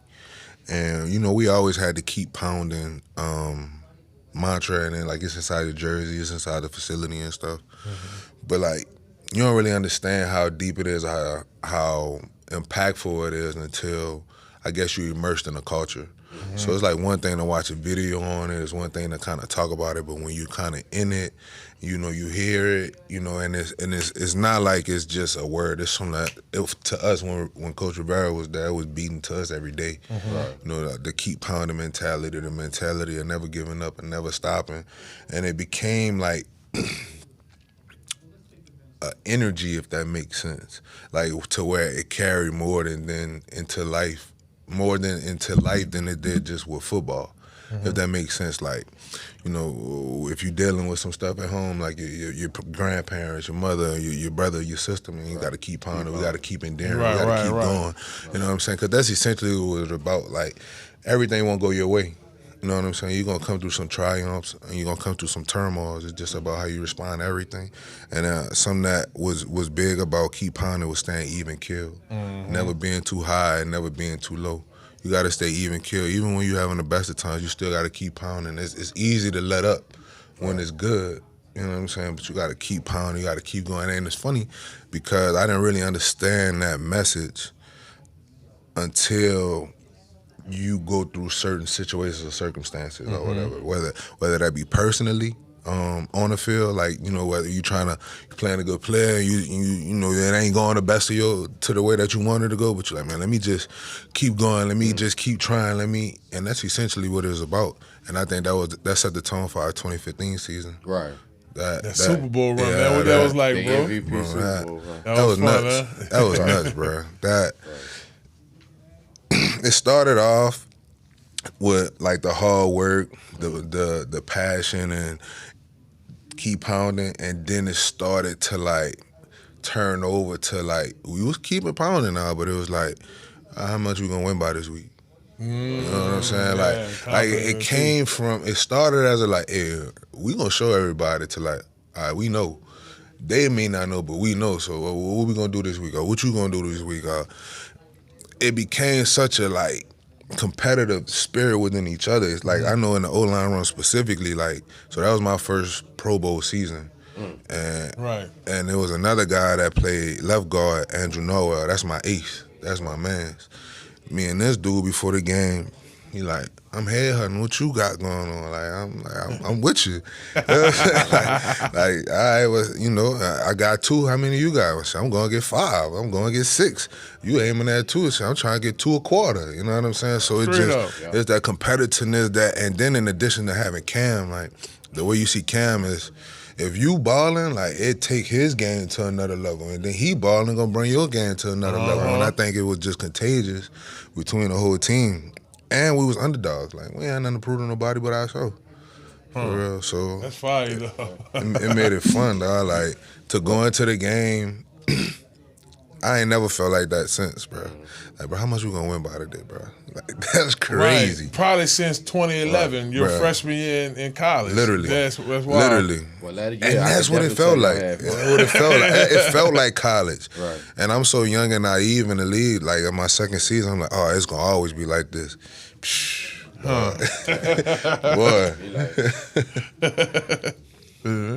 Well, we know you definitely had fun that year, brother. Pro Bowl, Super Bowl. I'm sure this hadn't happened many times because there's no one on this show, there's no one listening right now that would ever take 5 Pro Bowls likely, and I'm gonna stand on that. Straight up. Who was your toughest opponent in the National Football League? Man, I played this dude twice a year for 7 years. Yeah, 7 years, and I had 6 years, and I had the chance of playing with him for a season. Gerald McCoy. Yeah. Gerald McCoy was a dog. Like, I played some really, really, really, really good D tackles. Like honestly, I probably played some really good ones that if I name them, you might have to go just check them out. Cause if I ever tell you, bro, like, it's one thing knowing when you playing a dog. And then there's another thing when, 92 come out there, and you're like, man, he wasn't really on the scout report. Oh, really? And he just do something, and you're like, oh, wait a minute. Right. Hold on, man. It's supposed to just be, a taper down from what I just was facing. This seemed like this more than what I just had going on. But I would definitely say Jerry McCoy. I played Aaron Donald quite a few times. Got a lot of respect for him. Yeah. A lot of respect for that dude. Fletcher Cox. Yeah. Like, I played some real dogs. If you really want to take it back. Him to retire. What? He played my dog. I was in Washington with him. Bro, Justin Babineau. Oh, yeah. Like, I could name some older names that's like when I was fresh into the league, that was just like, man, these dudes is crazy. What's the dude that played in Abram or something? John Abram. John Abram? Yeah. It's right, 'cause you came to the league in 2014. No, yeah. 24. So I caught like the tail end of like, I caught Justin, what's his name? Justin Smith? No, not Justin Smith. He was crazy.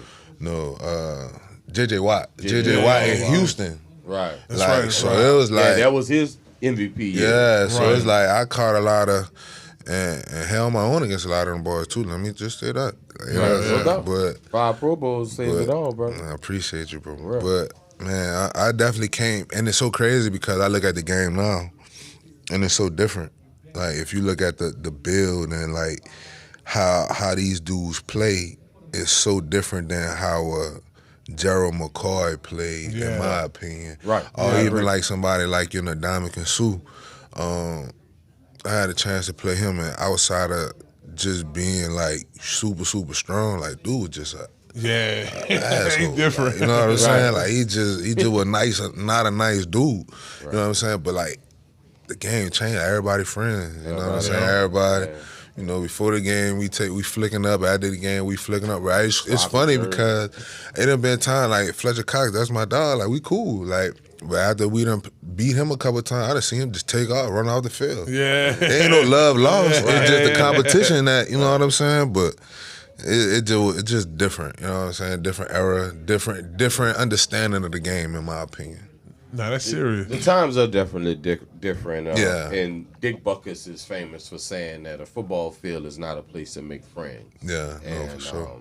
The times, I always claim the fame that I am a dinosaur, so I do understand what you say about that, brother. Definitely. Time is definitely changing. Now, all right, so you and you say you were teammates with McCoy. Y'all was where together? Washington? I know, Carolina. So yes, he did. That's right. He came to Carolina. So what? Three Pro Bowls was in Carolina. How many Pro Bowls? All five. All five of them was there. Okay, Yeah. I figured that. Yeah. Yep. I mean, obviously, that 2015 was probably one of your more favorite ones. Yeah, that was. Yep. Yeah. That was the only sucky part about that, and I'm gonna say this, and I think you're gonna understand this. Like, I would never trade going to the Super Bowl. Never trade that. But to have lost, it's getting kicked off the top of a mountain. Like, you're on a mountain for at the top of a mountain for like a month straight. Everybody love you can't do no wrong. And then you lose the game and they just rope you off the field. You know, confetti for the other teams. Like, damn, they really just kicked me off this hill. The night, the night trash night. Man, we lost. Yeah, everybody talking about where they going on vacation. And look, and to make you laugh, it was the icing on the cake. The Pro Bowl had already happened. You know, they started doing it before the Super Bowl, and it was the last Pro Bowl in Hawaii. Oh yeah, boy, that was nice. Huh? That would have been nice. That would have been nice. But you know, I had a good time when we went to Florida. It was cool. It was cool. Man, that's funny, bro. I've never been to them Pro Bowls in in Hawaii, Honolulu to be exact. Bro, that's.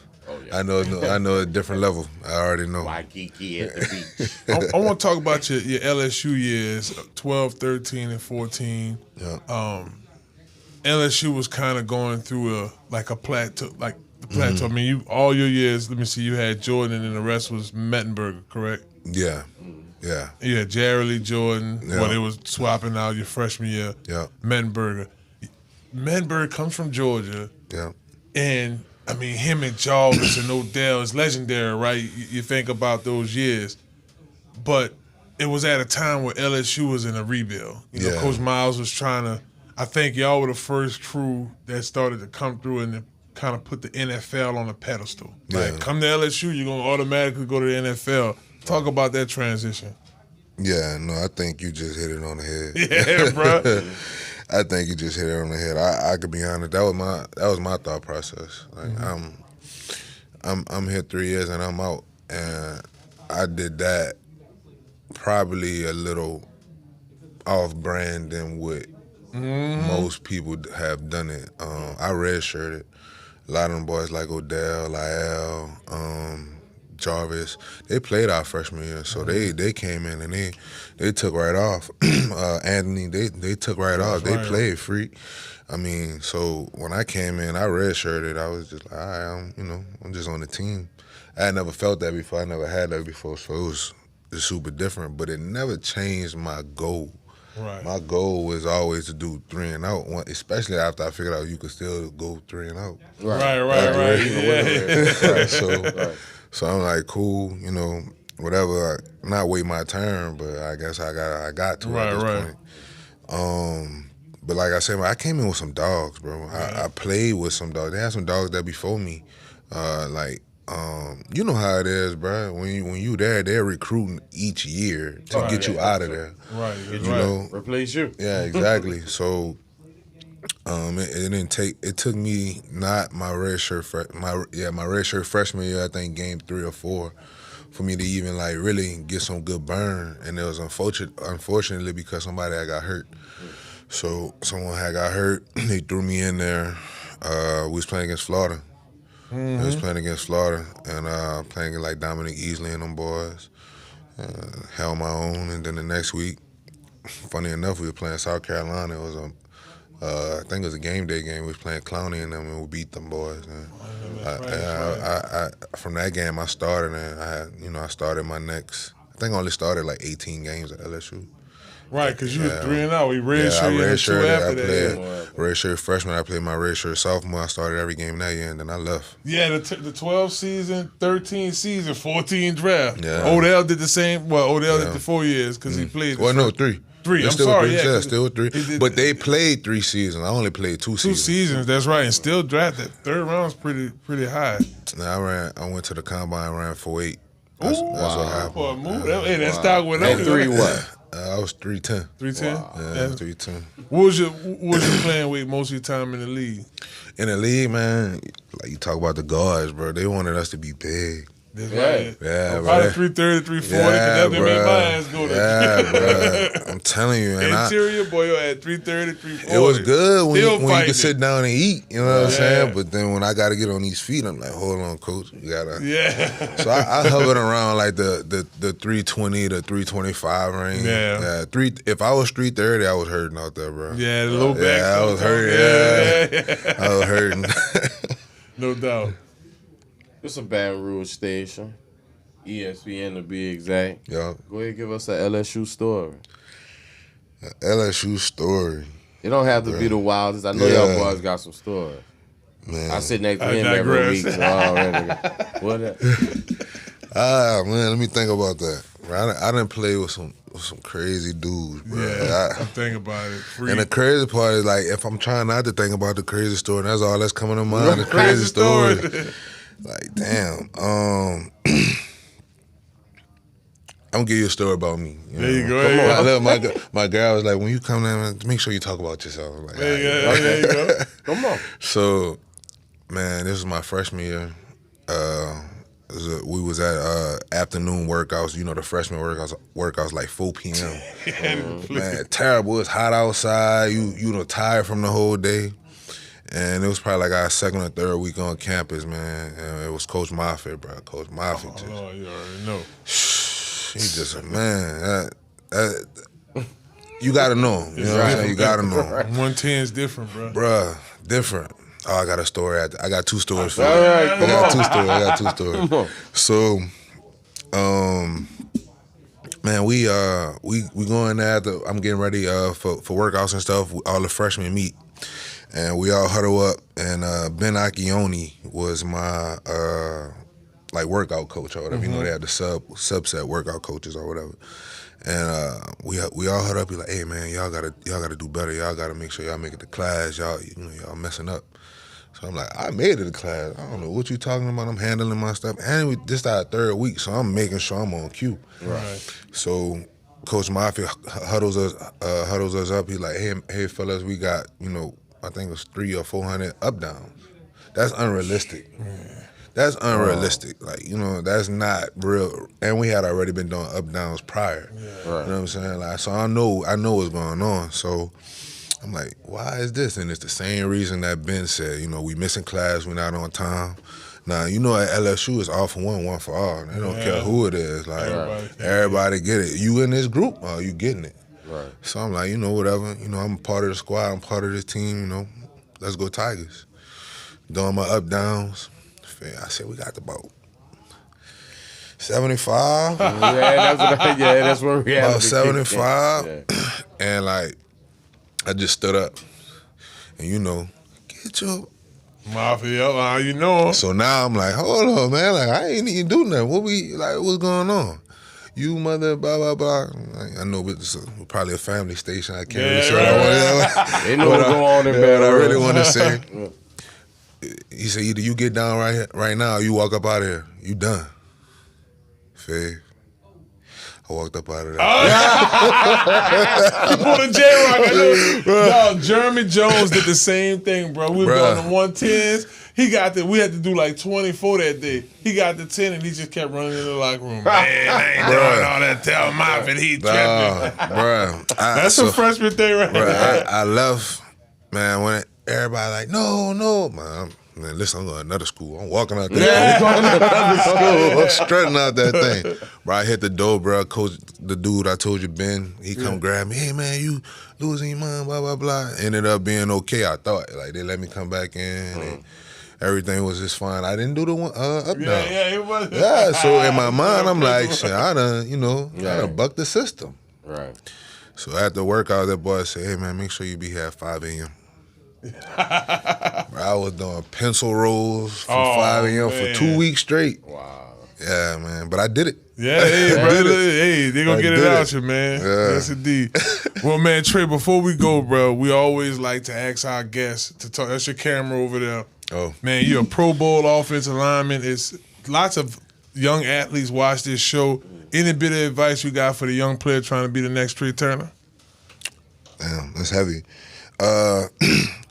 My biggest advice is to always believe and trust and count on yourself. There's been a lot of people and a lot of situations that may make you kind of second guess what you're trying to do and how you're trying to get it done. But as long as you have your route and your plan together, I truly believe nobody can stop you. And, you know, a lot of people want to take credit for your success, but not many people raise their hands and say they played a part in the failure. So I'm big on making sure that I take care and I dot my I's and I cross my T's. So at the end of the day, it falls on me. And I know that sounds like I'm saying that, you know, I do it by myself and I'm alone, but that's not what I'm saying. There's a bunch of positive people and a bunch of people that was along my journey, but I made sure I did most of the work. I couldn't expect somebody to do more than I was willing to do and the work that I was willing to put in. So that would be my word of advice. Y'all heard that. That's free game for you right there. Well, he's Trai Turner, 5-time Pro Bowler, drafted 3rd round to the Carolina Panthers, LSU Tiger, baby. Y'all know how we do it. Once a Tiger, always a Tiger.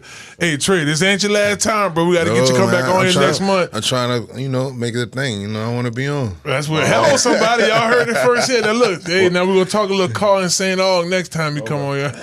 Ain't no problem with hey, that. look, hold on, wait. Before we go, though, No, I wait, will we say, gotta- come on. Shout out the time. car, though. Shout out the car. We'll say the way that, and shout out to St. Aug, for sure. But shout out the car, the way that they represent for the city.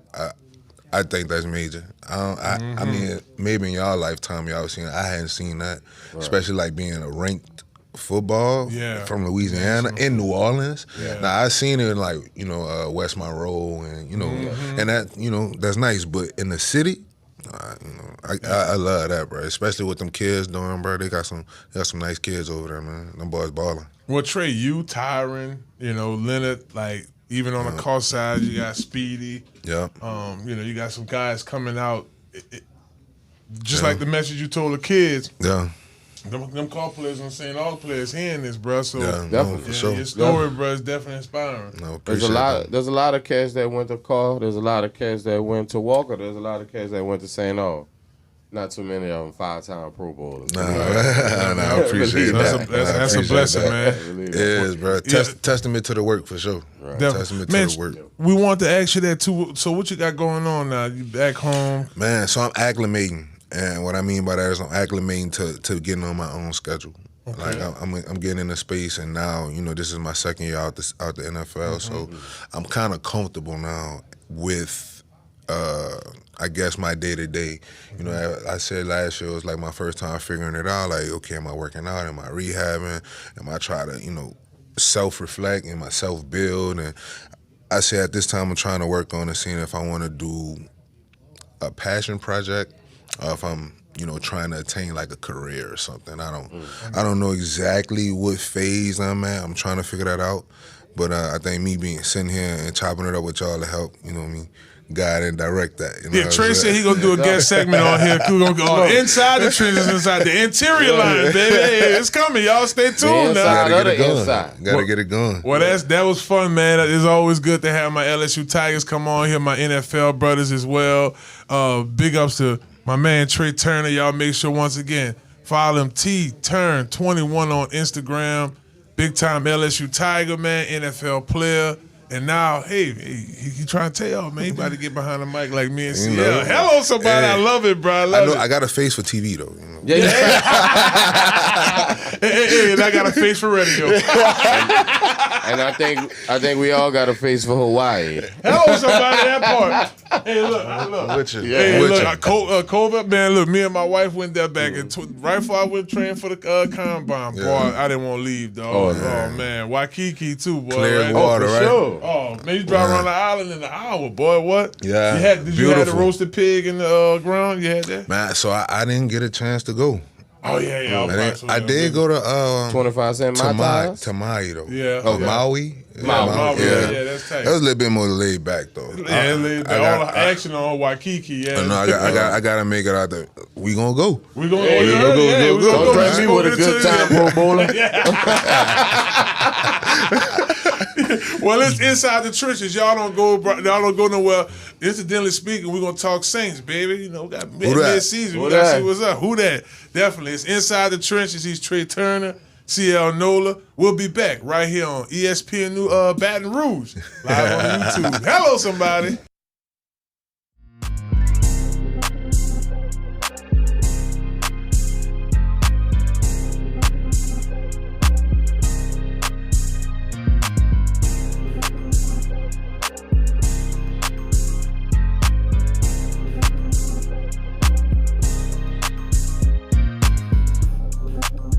Inside the trenches.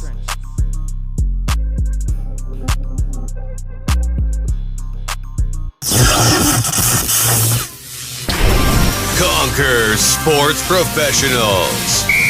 Hello, somebody. It's Marlon Big Favorite, Super Bowl champion and national champion. Here's the truth. Almost anybody could play college football and get a scholarship or financial aid if they know who's looking for them. Now, you may not be a Division I or Division II football player, but that doesn't mean you can't play college football on the next level. There's hundreds and thousands of schools out there that's looking for football players like you to give you a great education. Right now, the average cost of school is $27,000 a year. That means that's $180,000 just to graduate. Imagine cutting that number down with a football scholarship or financial aid support. At Conquer Sports Pros, we find the right schools that fit you, your talent, your goals, and your future. And they will pay for your education through football. Don't waste time guessing.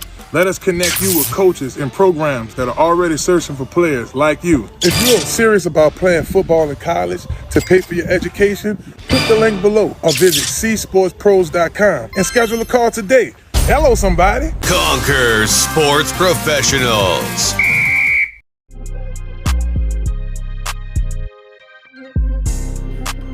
Inside the trenches.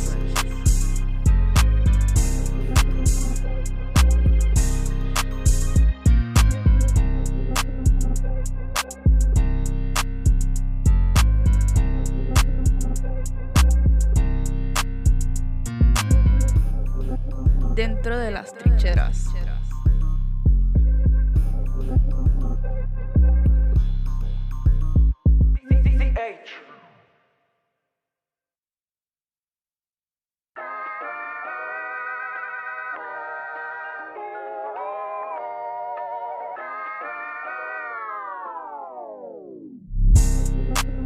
Inside the trenches.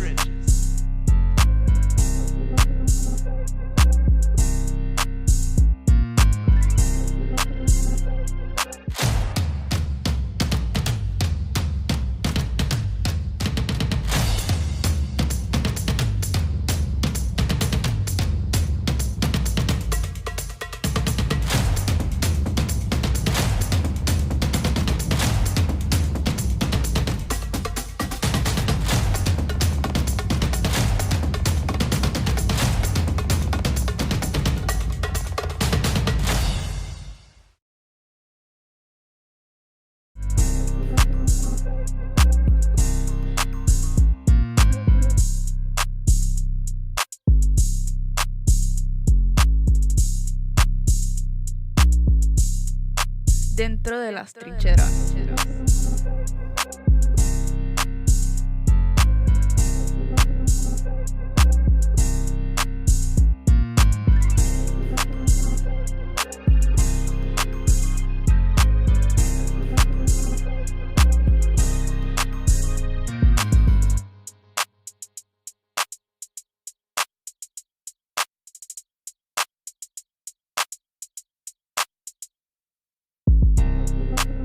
Inside the trenches.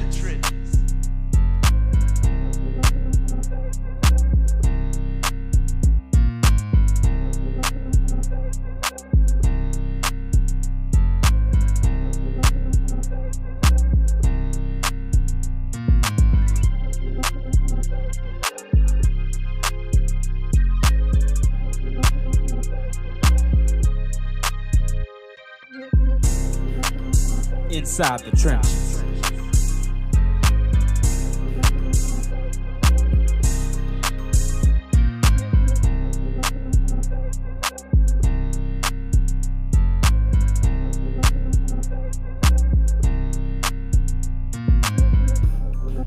Dentro de las trincheras.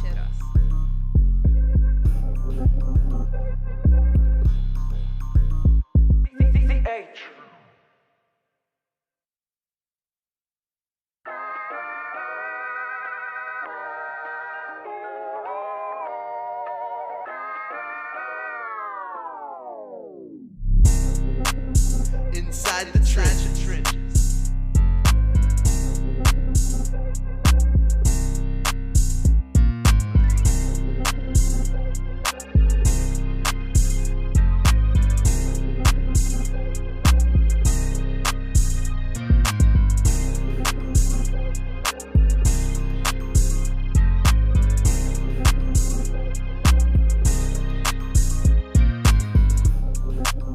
Inside the trenches.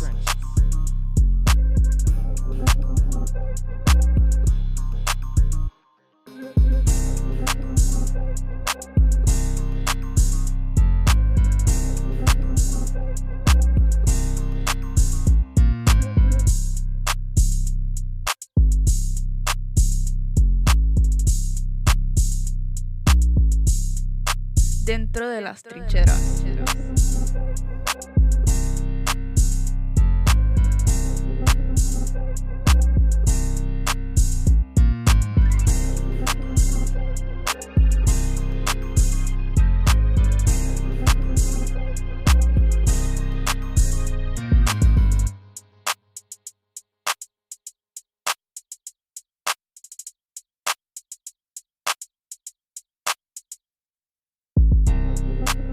Inside the trenches.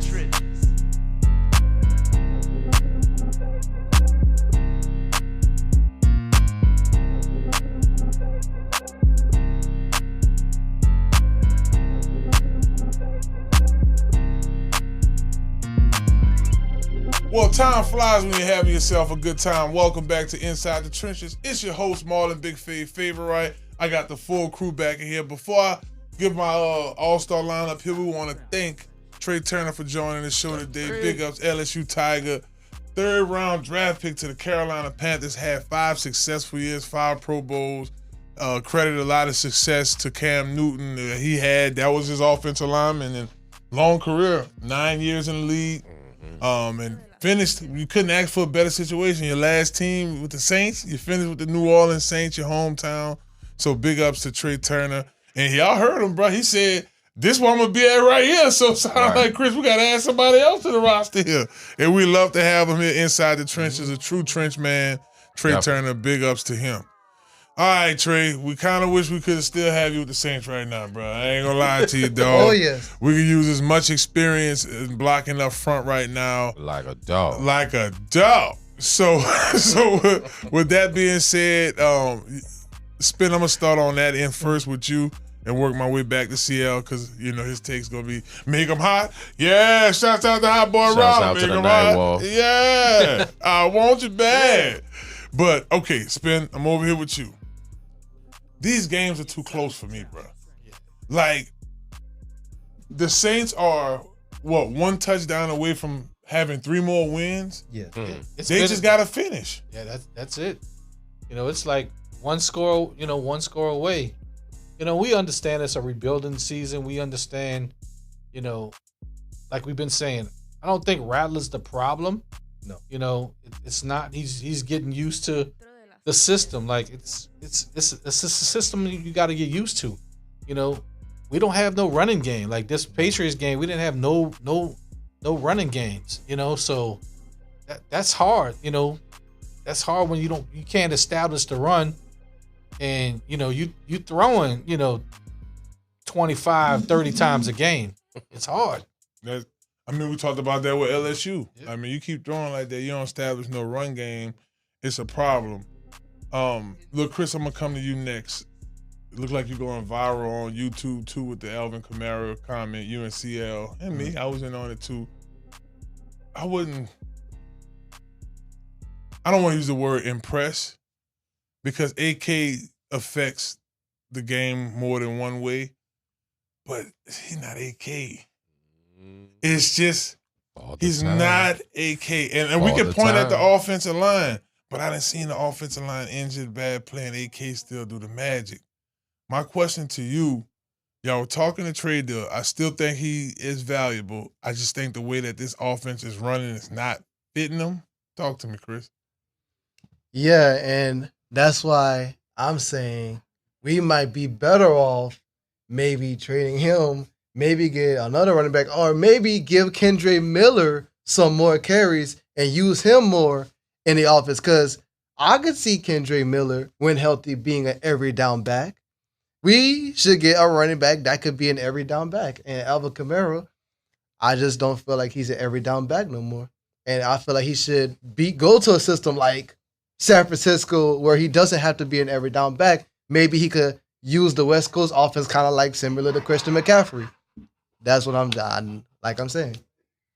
CL, I mean, we got Chicago coming up here next week.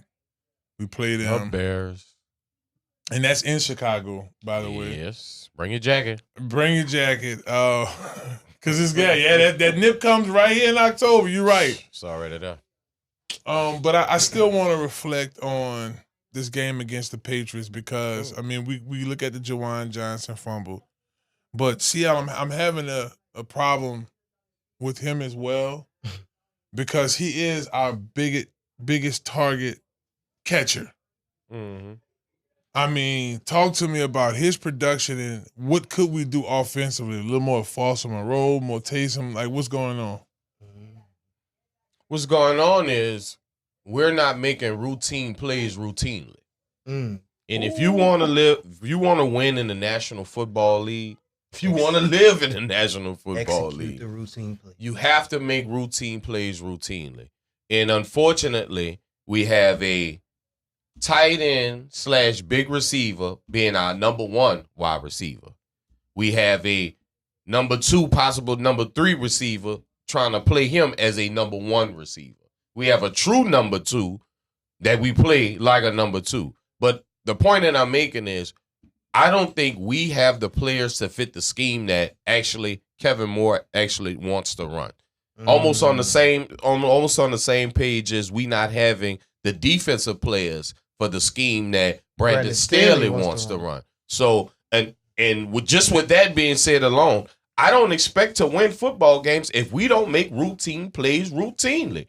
And I will constantly come to ESPN and I will sit here and wait till we make routine plays routinely, and then we'll win. But until then, I don't expect good outcomes. Now, as far as that Alvin Kamara situation, I know y'all killing me in the chat. It's cool. He is valuable, but he's valuable to another team and the placement of another team, what he can be for another team trying to take it to the next level. We are not winning the Super Bowl this year. Nope. If you got 3 picks from the Lattimore deal, I think you can muster up at least that 4th pick back from the Vele trade, at least get a 4th round pick back up in here. And like Chris says, let's hand the ball off to Kendre Miller because the type of offense that we run, we need an ugly runner. Oh, I figure ugly ball was coming sooner or later. That's his deal right there. He need ugly ball coming. Ugly ball. Ugly they ball. Have the defense. When I hear ugly ball, I think of like 1981 and 1972. You know, I think of all good years. You know, just you know, Deacon Jones coming with the big hand and just bow, smacking offensive lineman across the face. Ruben Mead. You know.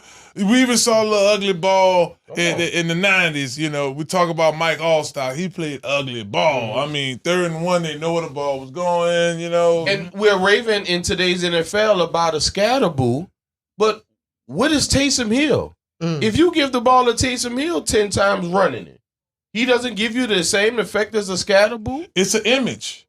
It is an image. Look at Scatterboo taking the shot. He just brings you back to this WWE football play. He's running hard. He took Brandon and last week and just I'm the tough running back, you know. Playing My like whole a crazy thing is, man. will he make it the contract too?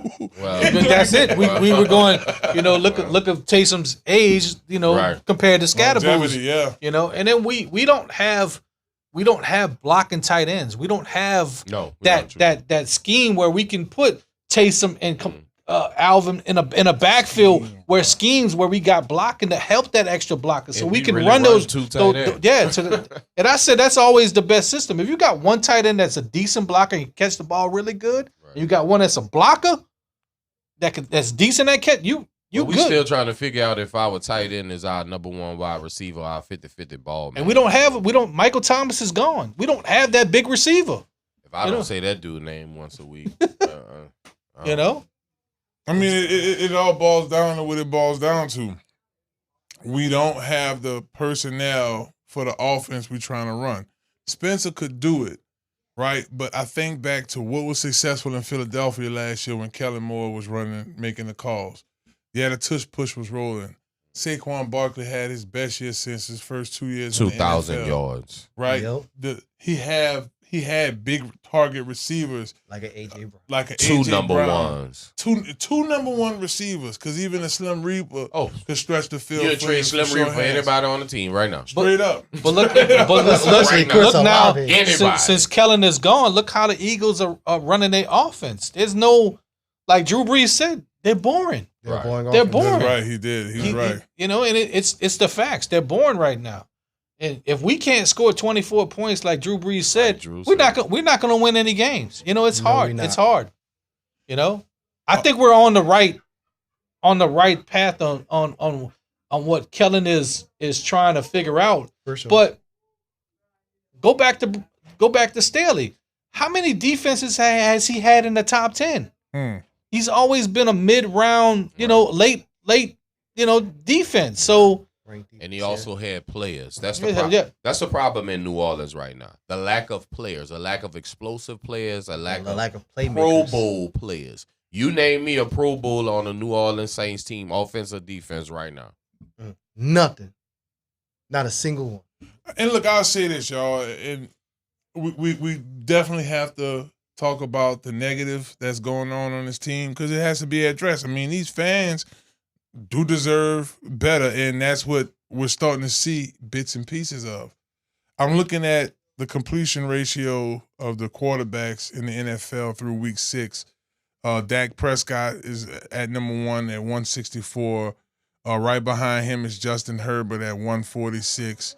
Right behind Justin Herbert is a tie between Matthew Stafford and Spencer Rattler at 139. And then I could go 138, Patrick Mahomes, Drake. Tied at 4. Okay. So nobody expected this. They drafted a whole nother quarterback. They didn't expect this dude to be productive as he is. So my whole thing, and this is the challenge for Kellen. You're a young head coach, youngest in the NFL. My challenge to you is be creative with building the offense around Spencer Rattler. I think that's the direction that we really need to take in regards to what's the best move for this team, because we don't have an identity offensively at all. No. Alvin Kamara was our identity. He's not playing up to speed. We love the speed in Rashid Shaheed, but he's just not a big target receiver. The offense is screaming for a superstar, and I think we found them in Spencer Rattler. Well, y'all, this was a great show. Big ups to Trey Turner for coming on the show with us. Shouts out to my co-host, man. We rolling today. We got DJ Spin, guest co-host DJ Spin. Lil Chris in the building representing. And my main man, CL NOLA, who's probably going to leave us this weekend and go to Chicago. I'll be with DJ Spin this Saturday at the Acadiana Fest, baby. That's right. LSU Sports Radio in the morning. Then I'm taking my talents down to Thibodaux, Louisiana, and rock the stage with my man Spin. Y'all visit AcadiaFest.com. Get y'all tickets. T.I.'s the big guest. He's going to be there. Then the second one's going to be me. Now I'm just kidding. DJ Spin, Dumpster Funk's going to be in the building. It's going to be a great time down there in Thibodaux. I look forward to it. Big ups to all our sponsors. Get going. Yeah. And get it done. Get going. Come on. And get it done. Big ups to the Get Going crew. Gordon McKernan Law Injury Attorneys. If you have any incidents, car accidents, Hit them up. We down here in the 504, baby. Y'all know this stuff wild around here. Pothole might do you wrong. Hello, Oh, somebody. yes, indeed. 504-800-8888. Get going and get it done. Dr. Kendra, what's happening? Yeah, I'm getting skinny around here, and that's thanks to you. Look at CL rocking the polo medium. That's thanks to you. Extra medium. You better Doc. believe it. Extra medium. Shouts out to you, Dr. Kendra, for your CMOS, for your Speed Up 365, the total body. Her products are great. Go to stillbody.org right now and get your bottle. Let them know that you heard about them on Inside the Trenches. And Conquer Sports Pros, baby. Shouts out to Conquer Sports Pros. Remember, if you're a junior or a senior and you're looking at playing college football, you're a high school football player right now, hit us up at Conquer Sports Pros. We can get you there. They paying for it, baby. That's right. Financial aid support. csportspros.com. Again, that website is csportspros.com. Click right now. Schedule your free consultation. Hannah Montana. Shouts out to my entire crew over there. Oh, yeah. Tobi, what's happening? You know what I'm saying? My man D, Tobi. my man T. Big ups to everybody here. UP doing his remote deal. I see CL, you know what I'm saying? And big ups to the crew here at Loyola. You know you're watching. You better believe it. If you want to become a patron to the show, y'all can hit me up directly at BigFave504 on Instagram. If you'd rather email Inside the Trenches podcast at gmail.com, holla at your boy. And remember, y'all, we also inviting all restaurants and catering companies to have us try your food out, baby. Come on over here on Inside the Trenches and let us see how your meals are coming along. Well, that does it for the show, y'all. Monday, fun day. Y'all have a blessed week, and we'll see y'all next week. Same time, same place, right here on ESPN Baton Rouge's live YouTube is Inside the Trenches. Hello, somebody.